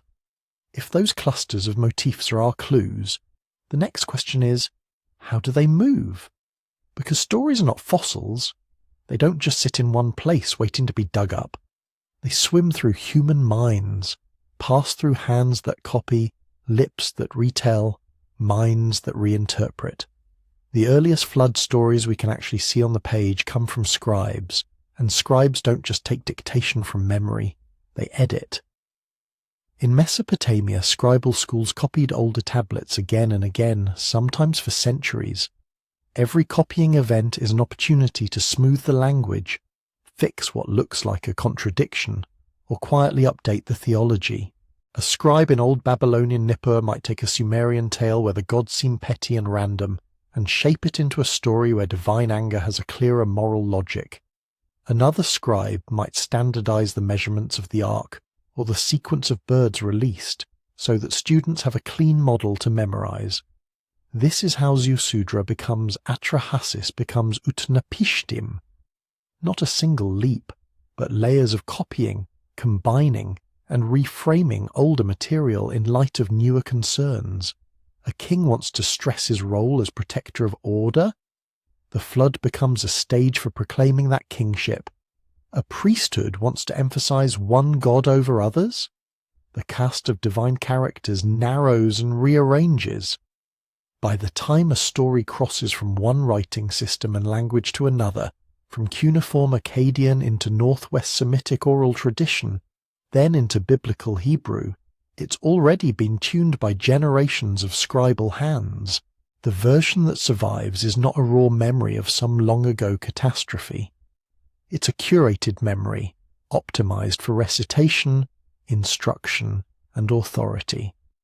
But before anything is written, it usually lives as speech, and oral tradition has its own rules. If you want a story to last centuries in a world without notebooks, it has to be compact. Key beats get compressed. All the springs of the great deep burst forth, and the floodgates of the heavens opened, takes a complex meteorological and hydrological nightmare and turns it into a single clean image. Symbolism does heavy lifting. Deep water isn't just deep water, it's chaos, the undoing of creation, the world going back to its unmade state. Memorable motifs act like hooks. A giant boat, a pair of every animal, a mountain where the vessel comes to rest, a rainbow, a sacrificed goat, a hero who refuses food while he digs canals. People can forget dates and place names. They remember images that hit hard and phrases that rhyme or alliterate in the original language. Over time, the literal details blur. Was the boat cube-shaped, round, or long and narrow? How many days did the waters last? Did the hero release a dove, a raven, both, or a different bird entirely? Different lineages of storytellers will disagree. What survives most reliably are the bones of the plot and the moral angle. Then comes translation, and this is where things can quietly inflate. Ancient languages often use words that sit halfway between land and world, a term that meant the entire cultivated region. The people under this king, or the lands around our sea, can, in later translation, become the whole earth. A phrase that originally meant all the high hills under the sky that we know, can flatten into all the high mountains under the whole heaven. The shift is subtle. No one is necessarily trying to fake a global catastrophe. It's just that a later translator, living in a more expansive intellectual world, hears all the land and imagines the globe. The story's scale grows by way of a single ambiguous term. The same thing happens with directions. From the sunrise to the sunset in a Bronze Age text might mean right across our region. Later, under the influence of geographical maps and universalizing religions, it reads as literally everywhere under the sun. On top of this, cultures borrow from one another. but rarely in a straightforward copy-paste way.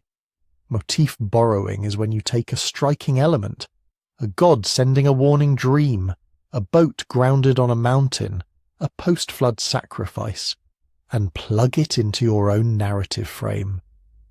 Narrative borrowing is deeper. You essentially adopt someone else's plot structure, then refit the characters and theology. The biblical Noah story looks like a case of narrative borrowing from the Mesopotamian flood cycle, re-engineered for a monotheistic worldview. The Greek tale of Deucalion, by contrast, feels more like motif borrowing. Zeus's flood, a pious survivor in a boat, a mountain landing, repopulation of the earth, these resonate with Near Eastern themes, but the details are local. Greek gods, Greek mountains, Greek ideas of human origin. In India, Manu's story keeps the warned hero plus boat plus preserved life skeleton, but welds it to a totally different cosmology, a fish avatar of Vishnu, cycles of creation and dissolution, dharma rather than covenant, borrowed scaffolding, local architecture. Flood stories are especially easy to move around like this because they're so simple at their core. Water rises, almost everything dies, a few survive by preparation or favour, a new order begins, the imagery is strong, the stakes are high, and the moral questions are obvious. Who deserves to live? What angered the gods? How should we live differently now? For rulers and priests, that's powerful territory. If you can present your dynasty as the one that tamed the waters, like you in early China, or your god as the one who set strict limits on chaotic floods, you've built a story where political obedience and cosmic safety are linked. Obey the king, respect the temple, keep the rituals, and the waters will stay in their banks.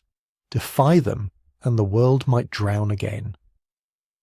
In Mesopotamia, kings offered themselves as the guarantors that Enlil or Marduk would never again send such a destruction, at least not without cause. In the Hebrew Bible, the flood ends with a covenant, a divine promise about restraint and a human expectation about justice. In all these cases, catastrophe is not just a memory, it's a foundation for social order.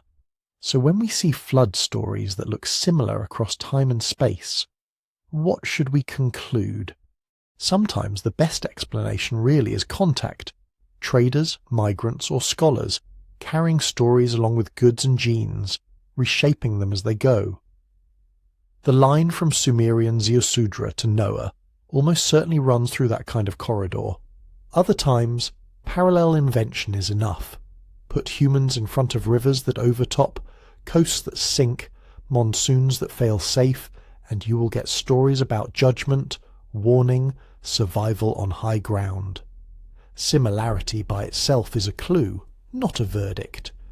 To turn it into evidence, we have to look at timing, routes of contact, layers of editing, and the specific ways those stories have been stretched by scribes, storytellers, translators, and kings. Keep that in mind as we turn from myth back to mud and ice, because beneath these moving, transforming stories are real shorelines and real seas that did, in geologic fact, rise. One of the most discussed pieces of that rising water puzzle is something called the Black Sea deluge hypothesis. The basic idea is simple and dramatic. At the end of the last ice age, sea levels everywhere were lower. Huge amounts of water were locked up in ice sheets. Coastlines sat dozens of meters farther out. In this reconstruction, the Black Sea was not the broad saltwater sea we know today, but a much smaller, largely isolated freshwater lake, ringed by human communities farming its shores. Then, so the hypothesis goes, something gave way. As global sea level climbed, the Mediterranean eventually pressed hard against the narrow land bridge where modern Istanbul sits. At some point, Mediterranean water overtopped, cut a channel, and rushed downhill into the lower Black Sea basin. The flow carved what's now the Bosporus Strait. In its strongest version, this was not a gentle trickle but a catastrophic waterfall.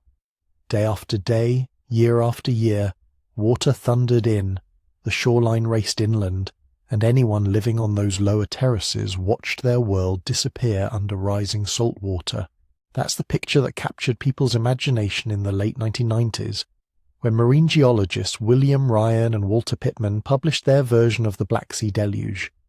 They suggested that around 7,600 years ago, the sea surface might have climbed tens of meters in just a few years. Not a global flood, but a regional cataclysm big enough that later cultures around the Black Sea and Eastern Mediterranean could remember it as the Flood. What's that based on? When you drill cores into the seafloor, you pull up a vertical timeline, layers of mud, microfossils, shells and chemical traces. In the Black Sea, researchers see a transition from sediments that look like they formed in a fresh or brackish lake to sediments typical of deeper, oxygen-poor marine water. The microfossils shift from species that like low salinity to ones that prefer full-strength seawater. Chemical signatures of sulfur and carbon change. That's consistent with a rising invading sea. Along ancient submerged shorelines, sonar mapping and direct dives have identified what look like drowned river valleys and beach terraces, flat benches cut by waves when the water level was stable, now lying far below the surface. If you date shells, wood or other organic bits from those features with radiocarbon, you start to put numbers on when the water was here, when it was there, how fast it climbed. In the most dramatic reading of the data, those dates seem to cluster in a way that allows a fast event. A low-lying shoreline occupied by Neolithic farmers could have been lost within a human lifetime. In that scenario, people would have seen fields vanish, houses undermined, graves swallowed. They could have watched the sea creep or lunge up their river valleys, salting their wells and forcing mass relocation. But there's another way to read the same mud. As more cores have been taken and more dates added, some researchers argue that the transition looks smoother. Instead of a single sudden waterfall event, they see a slower marine transgression. The Mediterranean connection opening earlier, the Black Sea rising in step with global sea level over centuries rather than a few years. In this model, shorelines still moved, but more like a steadily advancing tide than a great wall of water. Best case then, the Black Sea deluge hypothesis gives you a memorable disaster, a regional sea that jumps upward, reorganizing rivers and drowning communities fast enough to become a foundational story. Worst case, in terms of drama, it was a drawn-out process that people adapted to generation by generation. Families moved upslope, rebuilt, adjusted. Painful, but not a single day or single year that everyone could point back to as when the waters came. And the evidence is messy. Radiocarbon dating on shells and organic material always comes with error bars. Sometimes the sample you're dating died long before it was buried. Sometimes reservoir effects in old water skew the apparent age. Different labs use different calibration curves. When you're trying to decide whether something happened in 20 years or 200, those uncertainties matter. On top of that, the exact former level of the Black Sea before it reconnected to the Mediterranean is contested. A higher starting point means a smaller jump when the waters joined. A lower lake implies a more dramatic inrush. Different teams get different numbers from different cores and shorelines. Even the history of the Bosporus Channel itself, whether there was a trickle, a series of pulses, or one major cut, remains under debate. So we have a spectrum, not a single clean story. On one end, a violent regional flood. On the other, a gradual encroachment of the sea. Somewhere along that spectrum lies the truth, and it may not look much like the stylized narrative of a boat, a chosen family, and a world wiped clean. Still, even the boring version has teeth. If you live along a coast or large lake that is steadily, inexorably rising, you don't need a Hollywood-style tsunami to create powerful stories. You just need enough displacement, enough lost villages and uprooted graves, that elders can tell the young once there was land where now there is only water. The refrain, "the sea took our fathers' fields," doesn't require the entire planet to be underwater. It requires a particular shoreline with a particular people, and a change big enough to hurt. And here's where the Black Sea becomes relevant to Near Eastern flood traditions. The Black Sea region is not Mesopotamia, but in the Neolithic and Bronze Age it was not isolated either. Farming communities spread from Anatolia into southeastern Europe. Trade in obsidian, metals, and later grain tied the Aegean, Anatolia, the Levant, and Mesopotamia into overlapping networks. People, goods, and ideas moved along those routes. A striking story about a great rising of waters in one region could easily travel, be retold, be reattached to a different river or a different god.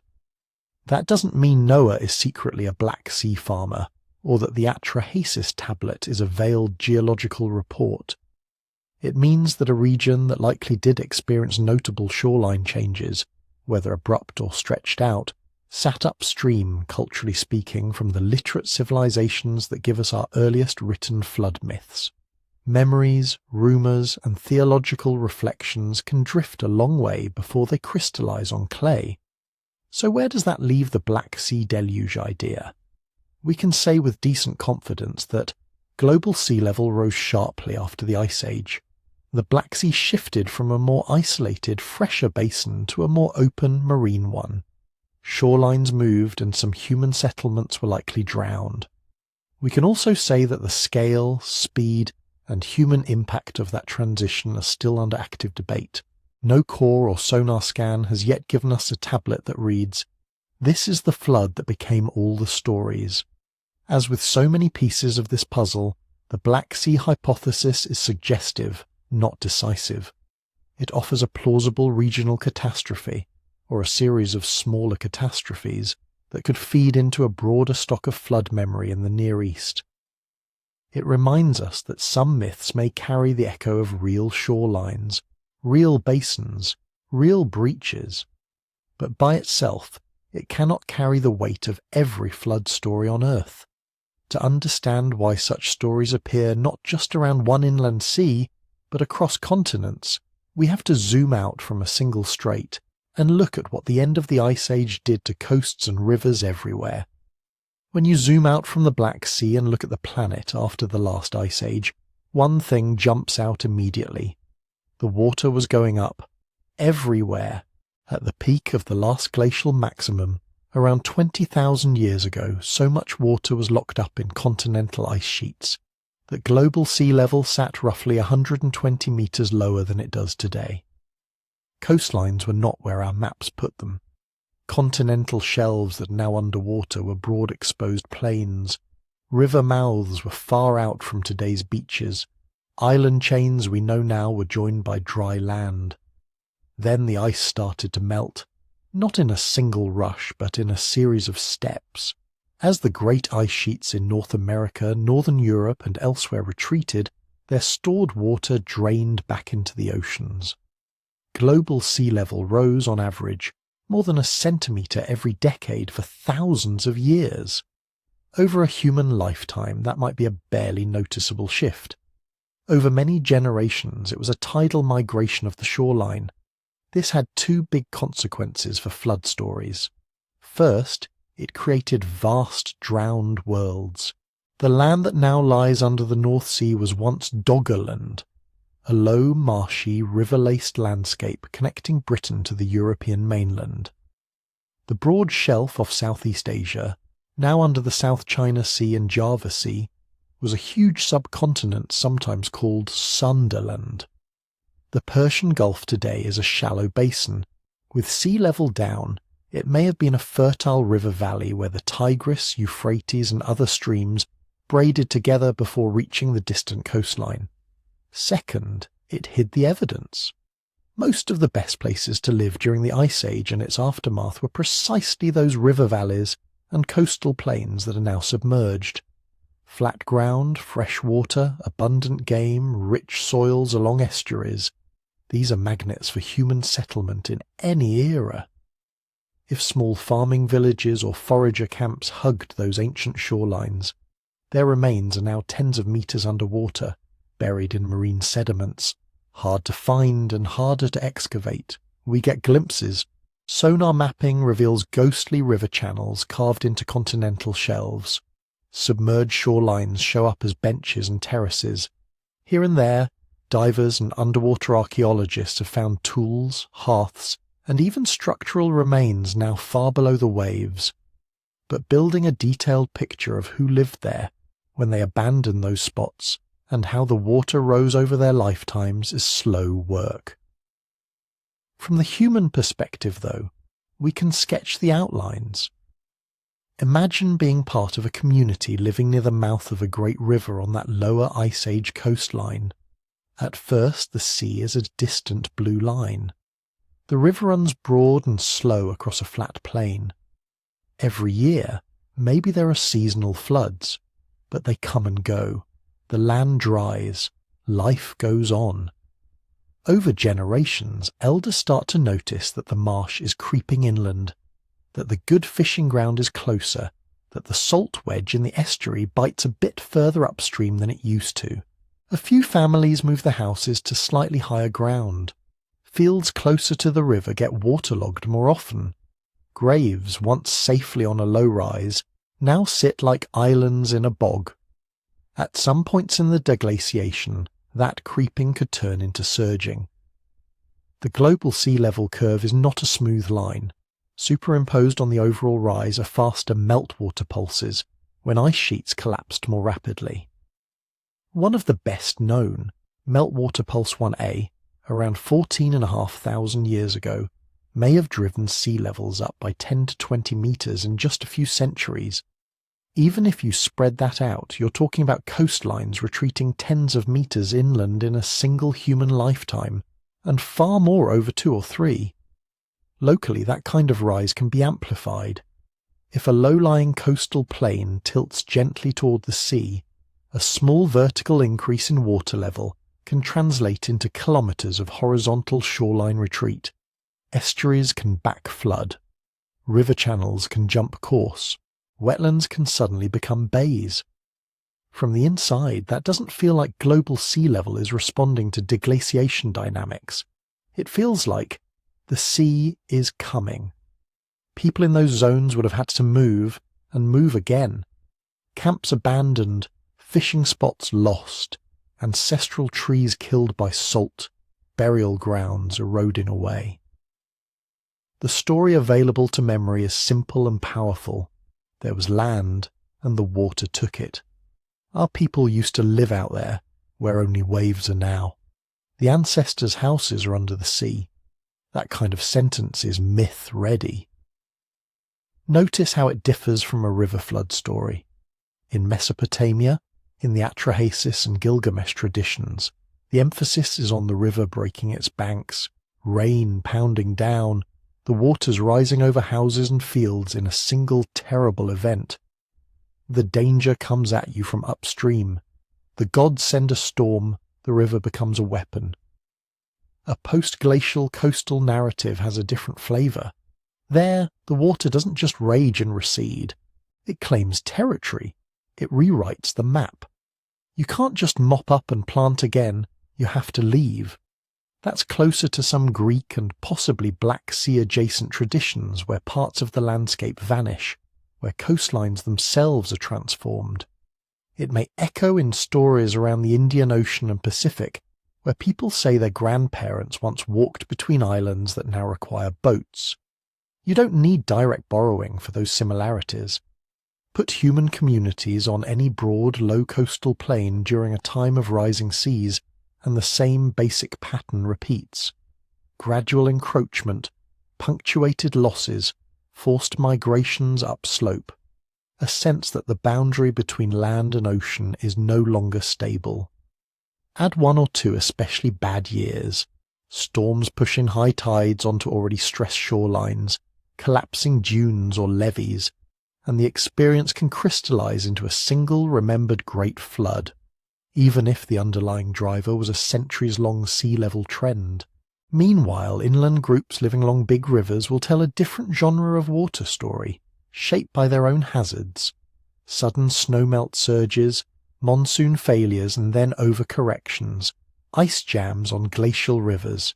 Their myths will feature swollen channels, floating debris, boats tied to trees.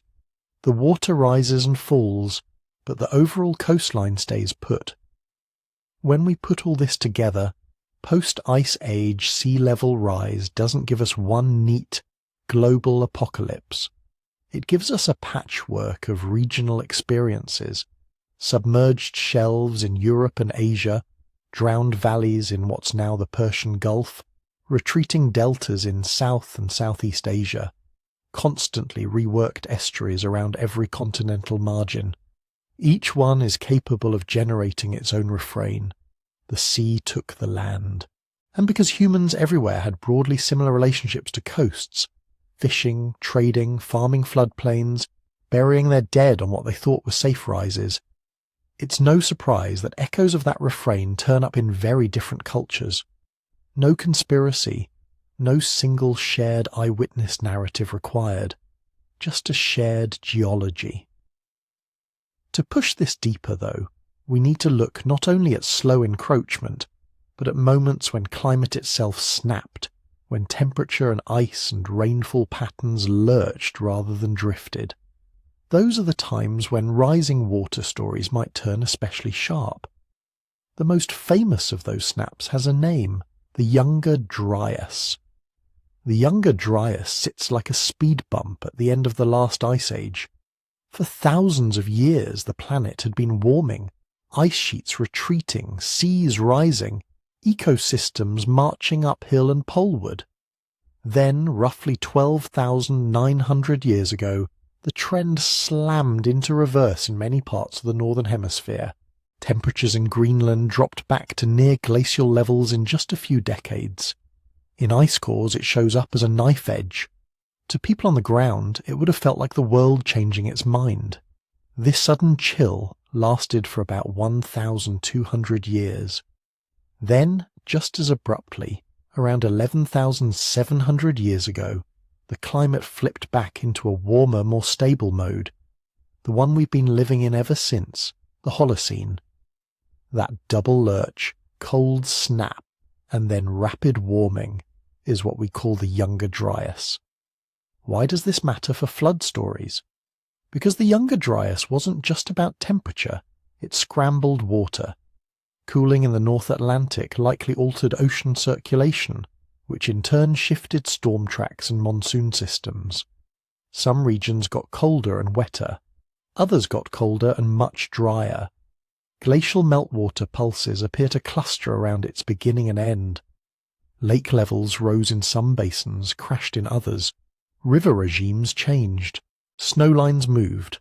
Permafrost advanced in some places and retreated in others. The entire plumbing of the climate system was reorganizing on timescales humans could feel.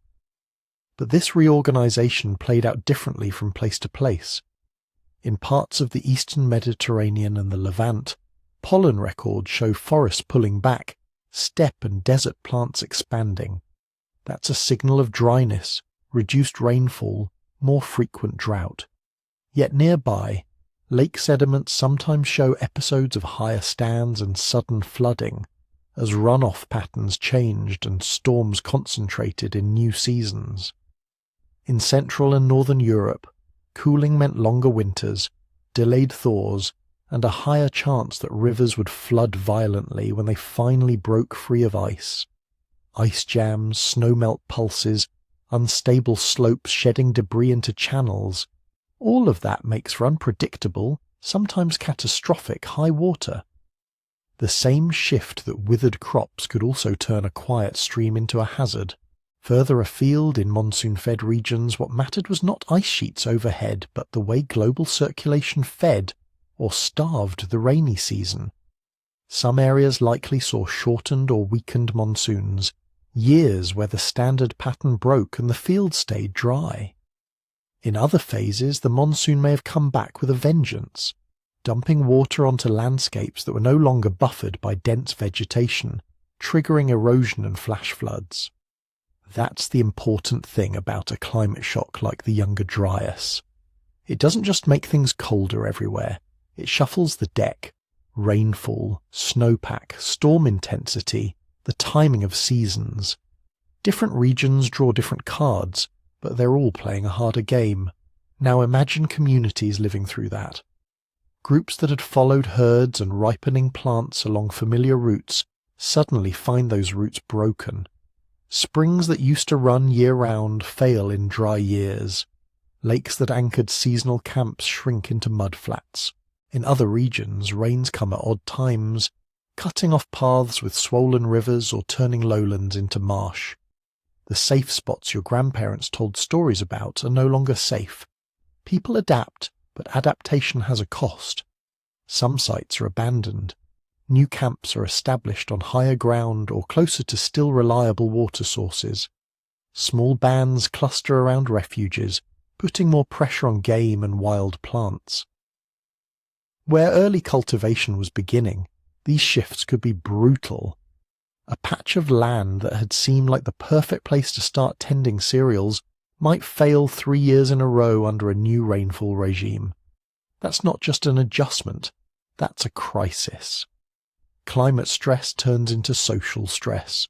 Competition for waterholes sharpens, hunting territories overlap more often. Groups that once met seasonally in cooperative feasts might arrive hungry and suspicious instead. Marriages, alliances, and exchange networks become even more vital and more strained. Conflict over access, over who has the right to stay and who must move on, become common plot lines in oral history. If you zoom into the scale of individual lives, nobody experiences the Younger Dryas as a labelled geological period. They experience a run of bad years, a sequence of failed harvests, disrupted migrations, battered settlements, maybe 3 relatively stable generations, then 2 disastrous ones, then a partial recovery, then another blow. For storytellers trying to make sense of it, those jagged ups and downs are hard to hold in the mind as a series of subtle shifts. Myths have a way of compressing that kind of multi-generational turbulence into one decisive moment. Instead of a century of worsening droughts and erratic floods, you get a single, overwhelming reckoning. Once, the skies opened and the world drowned. Instead of 100 slow withdrawals from overused spring sites, you get, once, the sea ate the coast and we had to flee. Instead of arguing about tree rings and pollen diagrams, people decide that the gods were offended, that there was a turning point, a before and an after. That's not because they're ignorant. It's because human memory and narrative work that way. We anchor sprawling, messy histories in stories that have beats and turning points. There was a time of plenty, then a time of arrogance, then the flood came. Behind that, archaeologists might see multiple climate oscillations layered in sediment. But in the myth, it is all folded into one act of divine judgment or cosmic accident. This is where it's important to draw a line between evidence and interpretation. Paleoclimate data, ice cores, lake muds, cave stalagmites, ancient shorelines tell us that the Younger Dryas was a period of sharp climate disruption.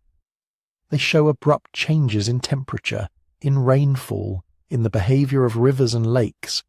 They show that water systems worldwide were stressed and reconfigured. What they do not show is a single global flood washing over every land at once. There is no geological signature of one planet-wide deluge 12 or 10,000 years ago that covered all mountains, as some later texts describe. Instead, we see a mosaic of local disasters. Floods here, droughts there, storms in one basin, dust storms in another, lots of water disasters, but not one water disaster. Yet a period like the Younger Dryas can still synchronize what you might call disaster thinking across far-flung regions. If large parts of the world are simultaneously dealing with crop failures, strange storms, disappearing rivers, or treacherous floods, even if the exact manifestations differ, then human communities across that world are all, in their own languages, asking the same questions. Why is the sky unreliable? Why are the seasons broken? What did we do wrong? How do we appease whatever powers control the waters? Under those conditions, myths in widely separated places can start to rhyme without ever meeting. A village on the edge of a shrinking lake might tell of an age when the gods punished people by withholding rain. A group whose valley was wrecked by sudden outburst floods from a glacial dam might tell of a time when the waters overflowed and reset the world.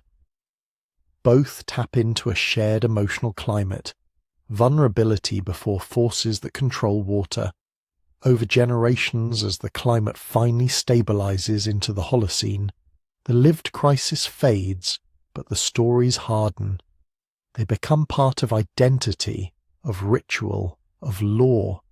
Children grow up hearing that, long ago we angered the gods and the waters rose, even if their own lives are spent under comparatively stable skies. This brings us to the bridge between geology and psychology. The younger Dryas is a reminder that human cultures do not form their myths in a vacuum. They form them under specific skies, beside particular rivers and coasts, in times of relative calm or sudden disruption. Periods of climate shock like this one don't need to produce a single, literal flood to seed powerful flood narratives. They just need to put water, too much, too little, at the wrong time, at the center of people's anxieties for long enough that it soaks into cultural memory. And once water becomes the way a culture talks about danger, about morality, about the fragility of order, that theme can echo for thousands of years, long after the ice has retreated and the climate has calmed. To see why those echoes are so persistent, we need to look less at ice cores and more at minds, at why humans again and again choose floods as the way to remember fear. When you zoom in from climate diagrams to actual human minds, something striking happens. The physics of water is complicated. The psychology of water is very simple. Too little and you die slowly. Too much and you die quickly. Either way you remember. For small communities without written records, memory's not a hobby. It's a survival tool. You don't keep detailed rainfall charts, but you do keep stories. And the stories that stick are the ones that tell you where not to build, what signs to watch for, what to do when the river starts behaving strangely. Anthropologists sometimes talk about cultural memory as if it's something abstract. But at its core, it's just this: information that helps your grandchildren not die in the same way your grandparents almost did. Turn that into a story. Once, long ago, people laughed at the old man who said the river would rise. Then the waters came in the night and swept the houses away. That is why we never sleep in the low fields when the rains come. That's hazard management encoded as narrative. You don't have to understand regional hydrology. You only need to remember the plot. Flood myths do this especially well because they compress many small warnings into one big event. Don't clear all the forest along the banks. Don't ignore the sea when it pulls back too far. Don't cut the last reed marsh. Don't assume that because your parents never saw a major flood, you never will. It all gets folded into a single story with a memorable outcome. If you forget your place, the water will remind you. But these stories aren't only about practical precautions. They very quickly become moral. Across the Near East, in Greece, in India, in later biblical tradition, floods are not just accidents. They are judgments, resets, or renewals. When the gods send fire, it burns a city. When they send pestilence, it weakens a kingdom. When they send a flood, it wipes the slate. In Atrahasis, the gods are irritated with human noise and decide to thin the population. In Genesis, it's corruption and violence that bring on the waters. In Greek tales of Deucalion, it's a wicked Bronze Age of humanity that needs to be cleared away. In the story of Manu, the flood comes, but it also ushers in a new cosmic cycle. Same physical hazard, different theological spin, punishment, pruning, or purification. Why does water invite that kind of framing? Because it's one of the few forces that can feel both intimate and cosmic.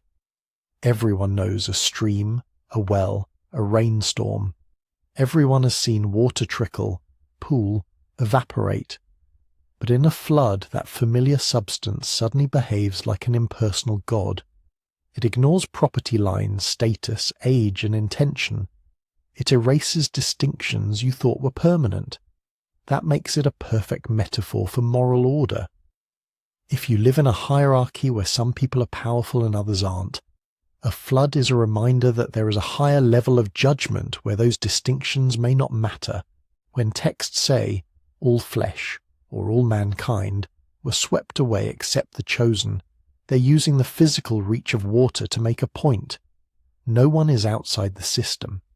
If disaster comes, it comes for the whole community.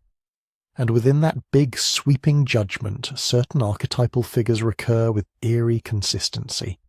There is almost always a chosen survivor: Ziusudra, Atrahasis, Utnapishtim, Noah, Deucalion, Manu.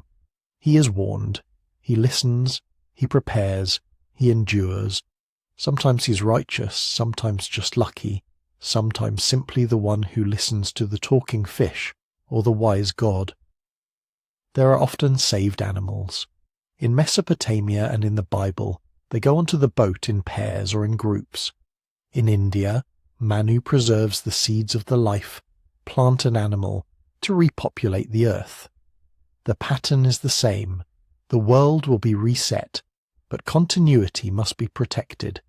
You can destroy the city, but not the cattle. You can wash away the fields, but not the grain. There is very often a mountain or high place of refuge, Ararat, Nisir, Parnassus, Himalaya, nameless high lands in other traditions. Geologically, high ground is where people actually survive floods. Symbolically, it's where earth touches heaven. If water is chaos, the mountain is stability. The survivor climbs, the waters rise, and somewhere near the top the two meet. When the water recedes, that mountain becomes the axis of a new world. And there is nearly always a new beginning, not just people stepping out of a boat, but a covenant, an oath, a law. The gods promise never to do this again, or they set new conditions. Humans offer sacrifices. They agree to new rules. Time itself is reset. Before the flood, after the flood. Genealogies start counting from the survivors. Kings trace their legitimacy back to the one who rode out the waters. That before and after structure is powerful. It gives a community a calendar for its own identity. We are the people who came after the great water. That kind of statement organizes everything. How you view the land, how you treat strangers, how you explain ruins and fossils and strange layers of clay. If you see an older settlement half buried in silt, the flood story explains it. If your ancestors moved from a drowned coast to a new plain, the flood story explains that too. Over centuries, these memories settle into ritual and place. Sacred mountains become the supposed landing sites of arks and chests. A perfectly ordinary hill is reimagined as the spot where the boat came to rest. Springs at its base gain legends. This is where the first post-flood altar was built, where the first vine was planted, where the rainbow appeared. Annual ceremonies reenact elements of the story. In some cultures, boats are floated on rivers at certain festivals. In others, people pour out water or sprinkle it on altars to remember the flood and keep it at bay. Even the act of reciting the myth in a particular temple or on a particular hillside ties geography to memory. The land itself becomes a map of the story. Here is the high place. Here is the receding water. Here is the renewed world. All of this means that when we read flood myths today, we're touching layers of meaning at once: survival instruction, moral reflection, communal identity, sacred geography. Approaching them respectfully means starting with those meanings rather than with the question, did this describe one literal global flood. Instead, we can ask, what was this community trying to remember? What were they warning themselves about? What did they think needed cleansing? And what did they think had to be preserved at all costs? Sometimes archaeology and paleoclimate line up with those questions in fascinating ways. A silt layer in Mesopotamia that matches a river flood in a floodplain myth. A submerged coastline that fits a story of villages lost to the sea. Other times, a story's more about the inner landscape than the outer one, about how people understand guilt, renewal, and the fragility of order. Before we go on, a quick, calm note. If you're enjoying this slow walk through ancient floods and human memory, the channel's book dives into these themes in more depth, in the same gentle style. It's available at sleepytimehistory.com, and there's a discount this week if you'd like something to read before bed that won't spike your adrenaline. When we put the pieces together, practical warnings, moral framing, shared archetypes, identity, ritual, we can see why flood memories in particular are so sticky. They tie together nearly everything that matters to a small community. Life and death, right and wrong, old world and new world, land and water, human effort and forces beyond control. It's not surprising that different cultures came up with flood stories. The surprising thing would be if they hadn't. The real challenge is to hold both levels in view at once, to see the clay tablets and the sediments, the coastlines and the covenants, without flattening one into the other. Because what comes next in the script is the question that hangs over all of this. Once you understand why humans keep flood memories, what do you do with the fact that so many of them sound, on the surface, so much alike? When people notice those similarities, the next step is almost automatic. If so many cultures talk about a giant flood, the thought goes, surely they must be talking about the same one. There are three broad ways scholars have tried to answer that. One is borrowing. Stories move from one culture to another, get translated, adapted, and eventually show up far from where they started. On this view, you don't need one global megaflood. You just need one especially influential story that travels well. A second is shared regional disaster. Different communities around the same sea or along the same river system each experience big floods over centuries. None of those floods has to be absolutely unique, but they're big enough, often enough, that the whole region develops a kind of common flood memory. The details vary, but the basic pattern is shared. A third is independent invention. Human beings everywhere face water that sometimes rises higher than expected. They also share a tendency to explain large, frightening events in moral and cosmological terms. So even without contact, flood myths could emerge again and again the way lullabies or lull periods of silence and ceremonies do. Not because one group copied another, but because they're natural responses to the same kind of world. In practice, all three explanations show up in the record. The puzzle is how to weigh them. In Mesopotamia, the borrowing chain is unusually clear. We have a Sumerian flood story about ziusudra. We have Atrahasis, where the flood is part of a longer argument between gods and humans. We have the standard Babylonian Epic of Gilgamesh, where Utnapishtim tells his version of events. The plots overlap. So do the phrases.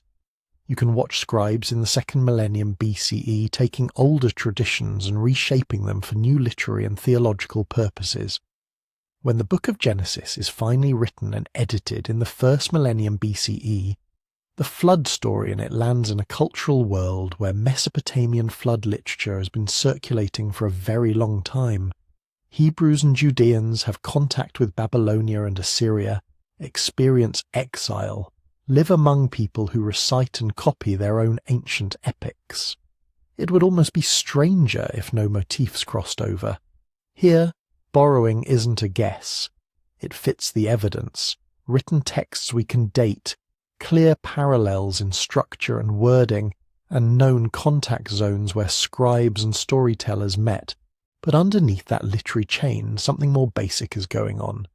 Southern Mesopotamia is a floodplain between two large temperamental rivers. Archaeology turns up flood layers in city after city, sudden deposits of river silt in places that were otherwise dry, signs of walls rebuilt after water damage, graves that suggest episodes of unexpected death. Mesopotamian kings leave inscriptions boasting that they restored cities after the flood. Not the flood with a capital F, but a big one in their lifetime. The strongest reading of this material is modest and solid. There were many serious floods. Some of them were disastrous. People preserved memories of them. Over time, those memories were distilled and elevated into a single archetypal flood that could carry theological and moral weight. Scribes then borrowed and reworked that archetypal story across centuries. So in Mesopotamia, the best supported answer is real floods, plural, feeding a literary tradition, singular. From there, borrowing can carry that tradition outward. The ancient Near East is full of what historians sometimes call scribal highways.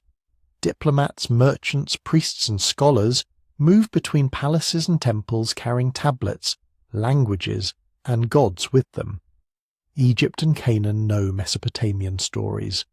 Hittite archives contain material that started in Sumer or Akkad. The eastern Mediterranean is not a set of sealed containers. It's more like a lagoon with many inlets. Flood motifs travel along those routes. By the time Greek authors are writing about Deucalion, they are doing so in a world already shaped by older Near Eastern ideas about cosmic waters and divine resets. When later Jewish and Christian interpreters retell Noah's story, they are themselves in dialogue with a long tradition of flood as judgment and covenant. In these zones of dense contact, borrowing is not just plausible, it's expected. Outside those zones, independent invention becomes harder to avoid. The Indian Manu tradition grows in a very different linguistic and cultural environment. The subcontinent has its own monsoon rhythms, its own river systems that swell and shift course, its own coastal plains that have seen the sea advance and retreat. The idea of a wise figure warned of a coming flood, preserving life in some kind of vessel and emerging onto high ground is perfectly compatible with that ecology. You don't need a tablet from to imagine that if the water rises, the ones who survive will be the ones who get into a boat and head for the hills. The same holds for flood traditions from Oceania, from indigenous Australia, from the Americas. Many of these have details that are tightly tied to very local landscapes. This bay, that cliff, that reef. They don't line up neatly with Mesopotamian chronology or geography, and some may encode events like post-Ice Age sea level rise around now submerged coasts. Here, the safest reading is that flood myths are one of those story shapes that human minds reach for again and again when the environment gives them the raw material. The appeal is universal. Danger, warning, survival, renewal. You don't need a shared ancient blueprint to get there. What about a single physical event behind everything? A literal one-time, truly global flood? To argue for that, you'd need a different kind of evidence. You'd expect to see a geologically synchronous flood layer, same date, same kind of deposit, on every continent, across mountains and plains alike. You'd expect ice cores, tree rings, and marine sediments to show one enormous, short-lived spike in meltwater and disruption, not just regional pulses. You'd also hope to find that flood myths around the world all converged, not just broadly, but in very specific ways. Same sequence of events, same unusual details, independent of any known contact. So far, we don't see that. We do see major regional floods, rapid sea level rise after the Ice Age, abrupt climate jolts like the younger Dryas that could have driven storms and meltwater pulses. We see coastlines drowned over millennia. Those are big enough to leave marks in memory. But they're not the kind of neat, single-year catastrophe that would map cleanly onto every story at once. And our timeline for human storytelling is long, but it's not infinite. Oral traditions can be powerful, but tying a specific myth securely to a specific event more than, say, 10 or 12,000 years ago gets very difficult. Languages shift, metaphors accumulate, victories and defeats are folded into the same narrative shapes.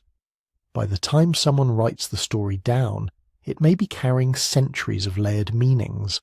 That doesn't mean there was definitely not some dramatic local or regional flood that looms especially large in ancestral memory. It just means our tools struggle to pick out one event from the tangled record and say with confidence, this is the flood that started everything. So we're left with a more complicated and in some ways more satisfying picture. In Mesopotamia, real river disasters nourish a literary tradition that becomes a touchstone for later writers. In the broader Near East and Mediterranean, that tradition is shared, borrowed, translated and argued with. In other parts of the world, people facing their own waters rise and fall tell their own flood stories, shaped by their own rivers, coasts and moral questions. Those streams of memory sometimes run parallel, sometimes braid together, sometimes cross. They don't all come from one spring, but over time they can feed into a few main channels that later readers experience as a single, mighty river of myth. Holding on to that ambiguity is part of taking the stories seriously. It allows us to say, yes, these texts remember real water, real fear, real survival. Yes, they also borrow from each other. Yes, human minds are good at reinventing the same dramatic patterns when the world gives them similar shocks. Instead of a verdict, we get a landscape. Deltas of silt, drowned shorelines, clay tablets, carved stones, mountain shrines, and quiet villages where people still tell each other what the elders once said about the year the water rose too high. And that brings us to the last turn in this exploration. If we probably aren't looking at one single flood that everyone somehow remembered, what are we looking at? What does it mean for us now to be the descendants of people who built their sense of time and meaning around floods that came and went long ago? If you follow those questions all the way out, they end in a surprisingly small place. Not a world-spanning ark perched on a mountaintop, but a circle of people in the dark talking quietly while they wait for the rain to stop. Over the last hour or so, we've walked outward from baked clay tablets in southern Iraq to a whole planet's worth of stories and shorelines. We started with cuneiform and the solid comfort of dates and layers. Ziusudra carved into Sumerian, Atrahasis arguing with the gods about noisy humans, Utnapishtim in Gilgamesh remembering the storm that ended one world and began another. We watched those stories feed into Genesis, where Noah's flood becomes part of a much larger narrative about covenant law and the shape of history. From there, we stepped away from the scribble desks and looked at the rivers that made those stories necessary in the first place. The Tigris and Euphrates breaking their banks, cities flooded and rebuilt, kings boasting that they restored what the water had taken. Then we widened the circle, Greek poets looking at a restless Mediterranean and imagining Deucalion in his chest-like boat. Indian sages under monsoon skies telling of Manu, the man who listened when a small voice in the form of a fish said, "The flood is coming." Island cultures watching shorelines drown, coastlines slip away, and weaving those losses into memories of canoes and mountains and the day the sea jumped its normal place. Underneath it all, we trace the slower, deeper movements of water and ice. The seas creeping higher after the last ice age, swallowing river valleys and coastal plains. The Black Sea basin filling, perhaps suddenly enough in some places to be remembered as a deluge. Climate jolts like the younger Dryas that could twist weather patterns, send storms farther and harder than living memory expected. At each step the pattern was similar. Real floods, real fear, real survival, stories reaching back toward those events, not like photographs, but like paintings done and redone over generations, lines blurred, colours deepened, new details added as they became meaningful. Which brings us back to the question we've been circling. Did everyone remember one disaster? The honest answer is that the evidence won't let us say yes, and it won't quite let us say no. We don't see a neat, single, worldwide flood stamped into the rocks and ice. We do see many big floods, spread across time and space, each large enough for the people who lived through them to call the flood without qualification. We don't see one pristine story copied everywhere. We do see clear chains of borrowing in some regions, and strikingly independent, locally rooted tales in others. What we can say with some confidence is that humans are very good at turning water into meaning. When the river rises higher than it should, when the shoreline that marked childhood vanishes, when a village has to climb the hill and start over, people remember. They ask why. They answer with the tools they have. Gods and covenants, omens and ethics, promises and warnings. Across thousands of years those answers accumulate. Some meet on the same clay tablet, some never touch, except in the way they rhyme. Maybe there was, somewhere in that long prehistory, one flood so strange and sudden that it echoed further than the rest. Maybe not. For now, the trail of evidence fades into the noise of deep time before we can be sure. What we're left with instead is an open space, a question that stays a question. When you listen to these ancient texts, which flood tradition surprised you the most? Which one shifted how you think about the others? I'd love to hear what stood out to you and where you're listening from. If you feel like sharing, let me know in the comments which story caught you off guard and which coast or river or city you're near as you drift off tonight. If you've enjoyed this slow walk through mud and myth, it really does help to gently tap like, leave a comment, and subscribe so you don't miss the next deep dive. It tells the mysterious recommendation algorithms that quiet, curious history is worth sharing. And if you'd like to keep exploring these buried timelines, I've put more of them into a book about prehistoric secrets and the long, fragile thread that leads from ancient crises to us. You can find it at sleepytimehistory.com. However you answer the question of the flood, you're already part of its aftermath. You live on a planet shaped by rising and falling seas, tracing your ancestry through lines of people who watched waters come and go and decided somehow to keep going. As you close your eyes, you might imagine them for a moment, not as heroes on a lone, perfect ark, but as ordinary families in many different places, listening to the rain, watching the river, telling each other that when the water finally recedes, they will rebuild and they will remember, and we still do.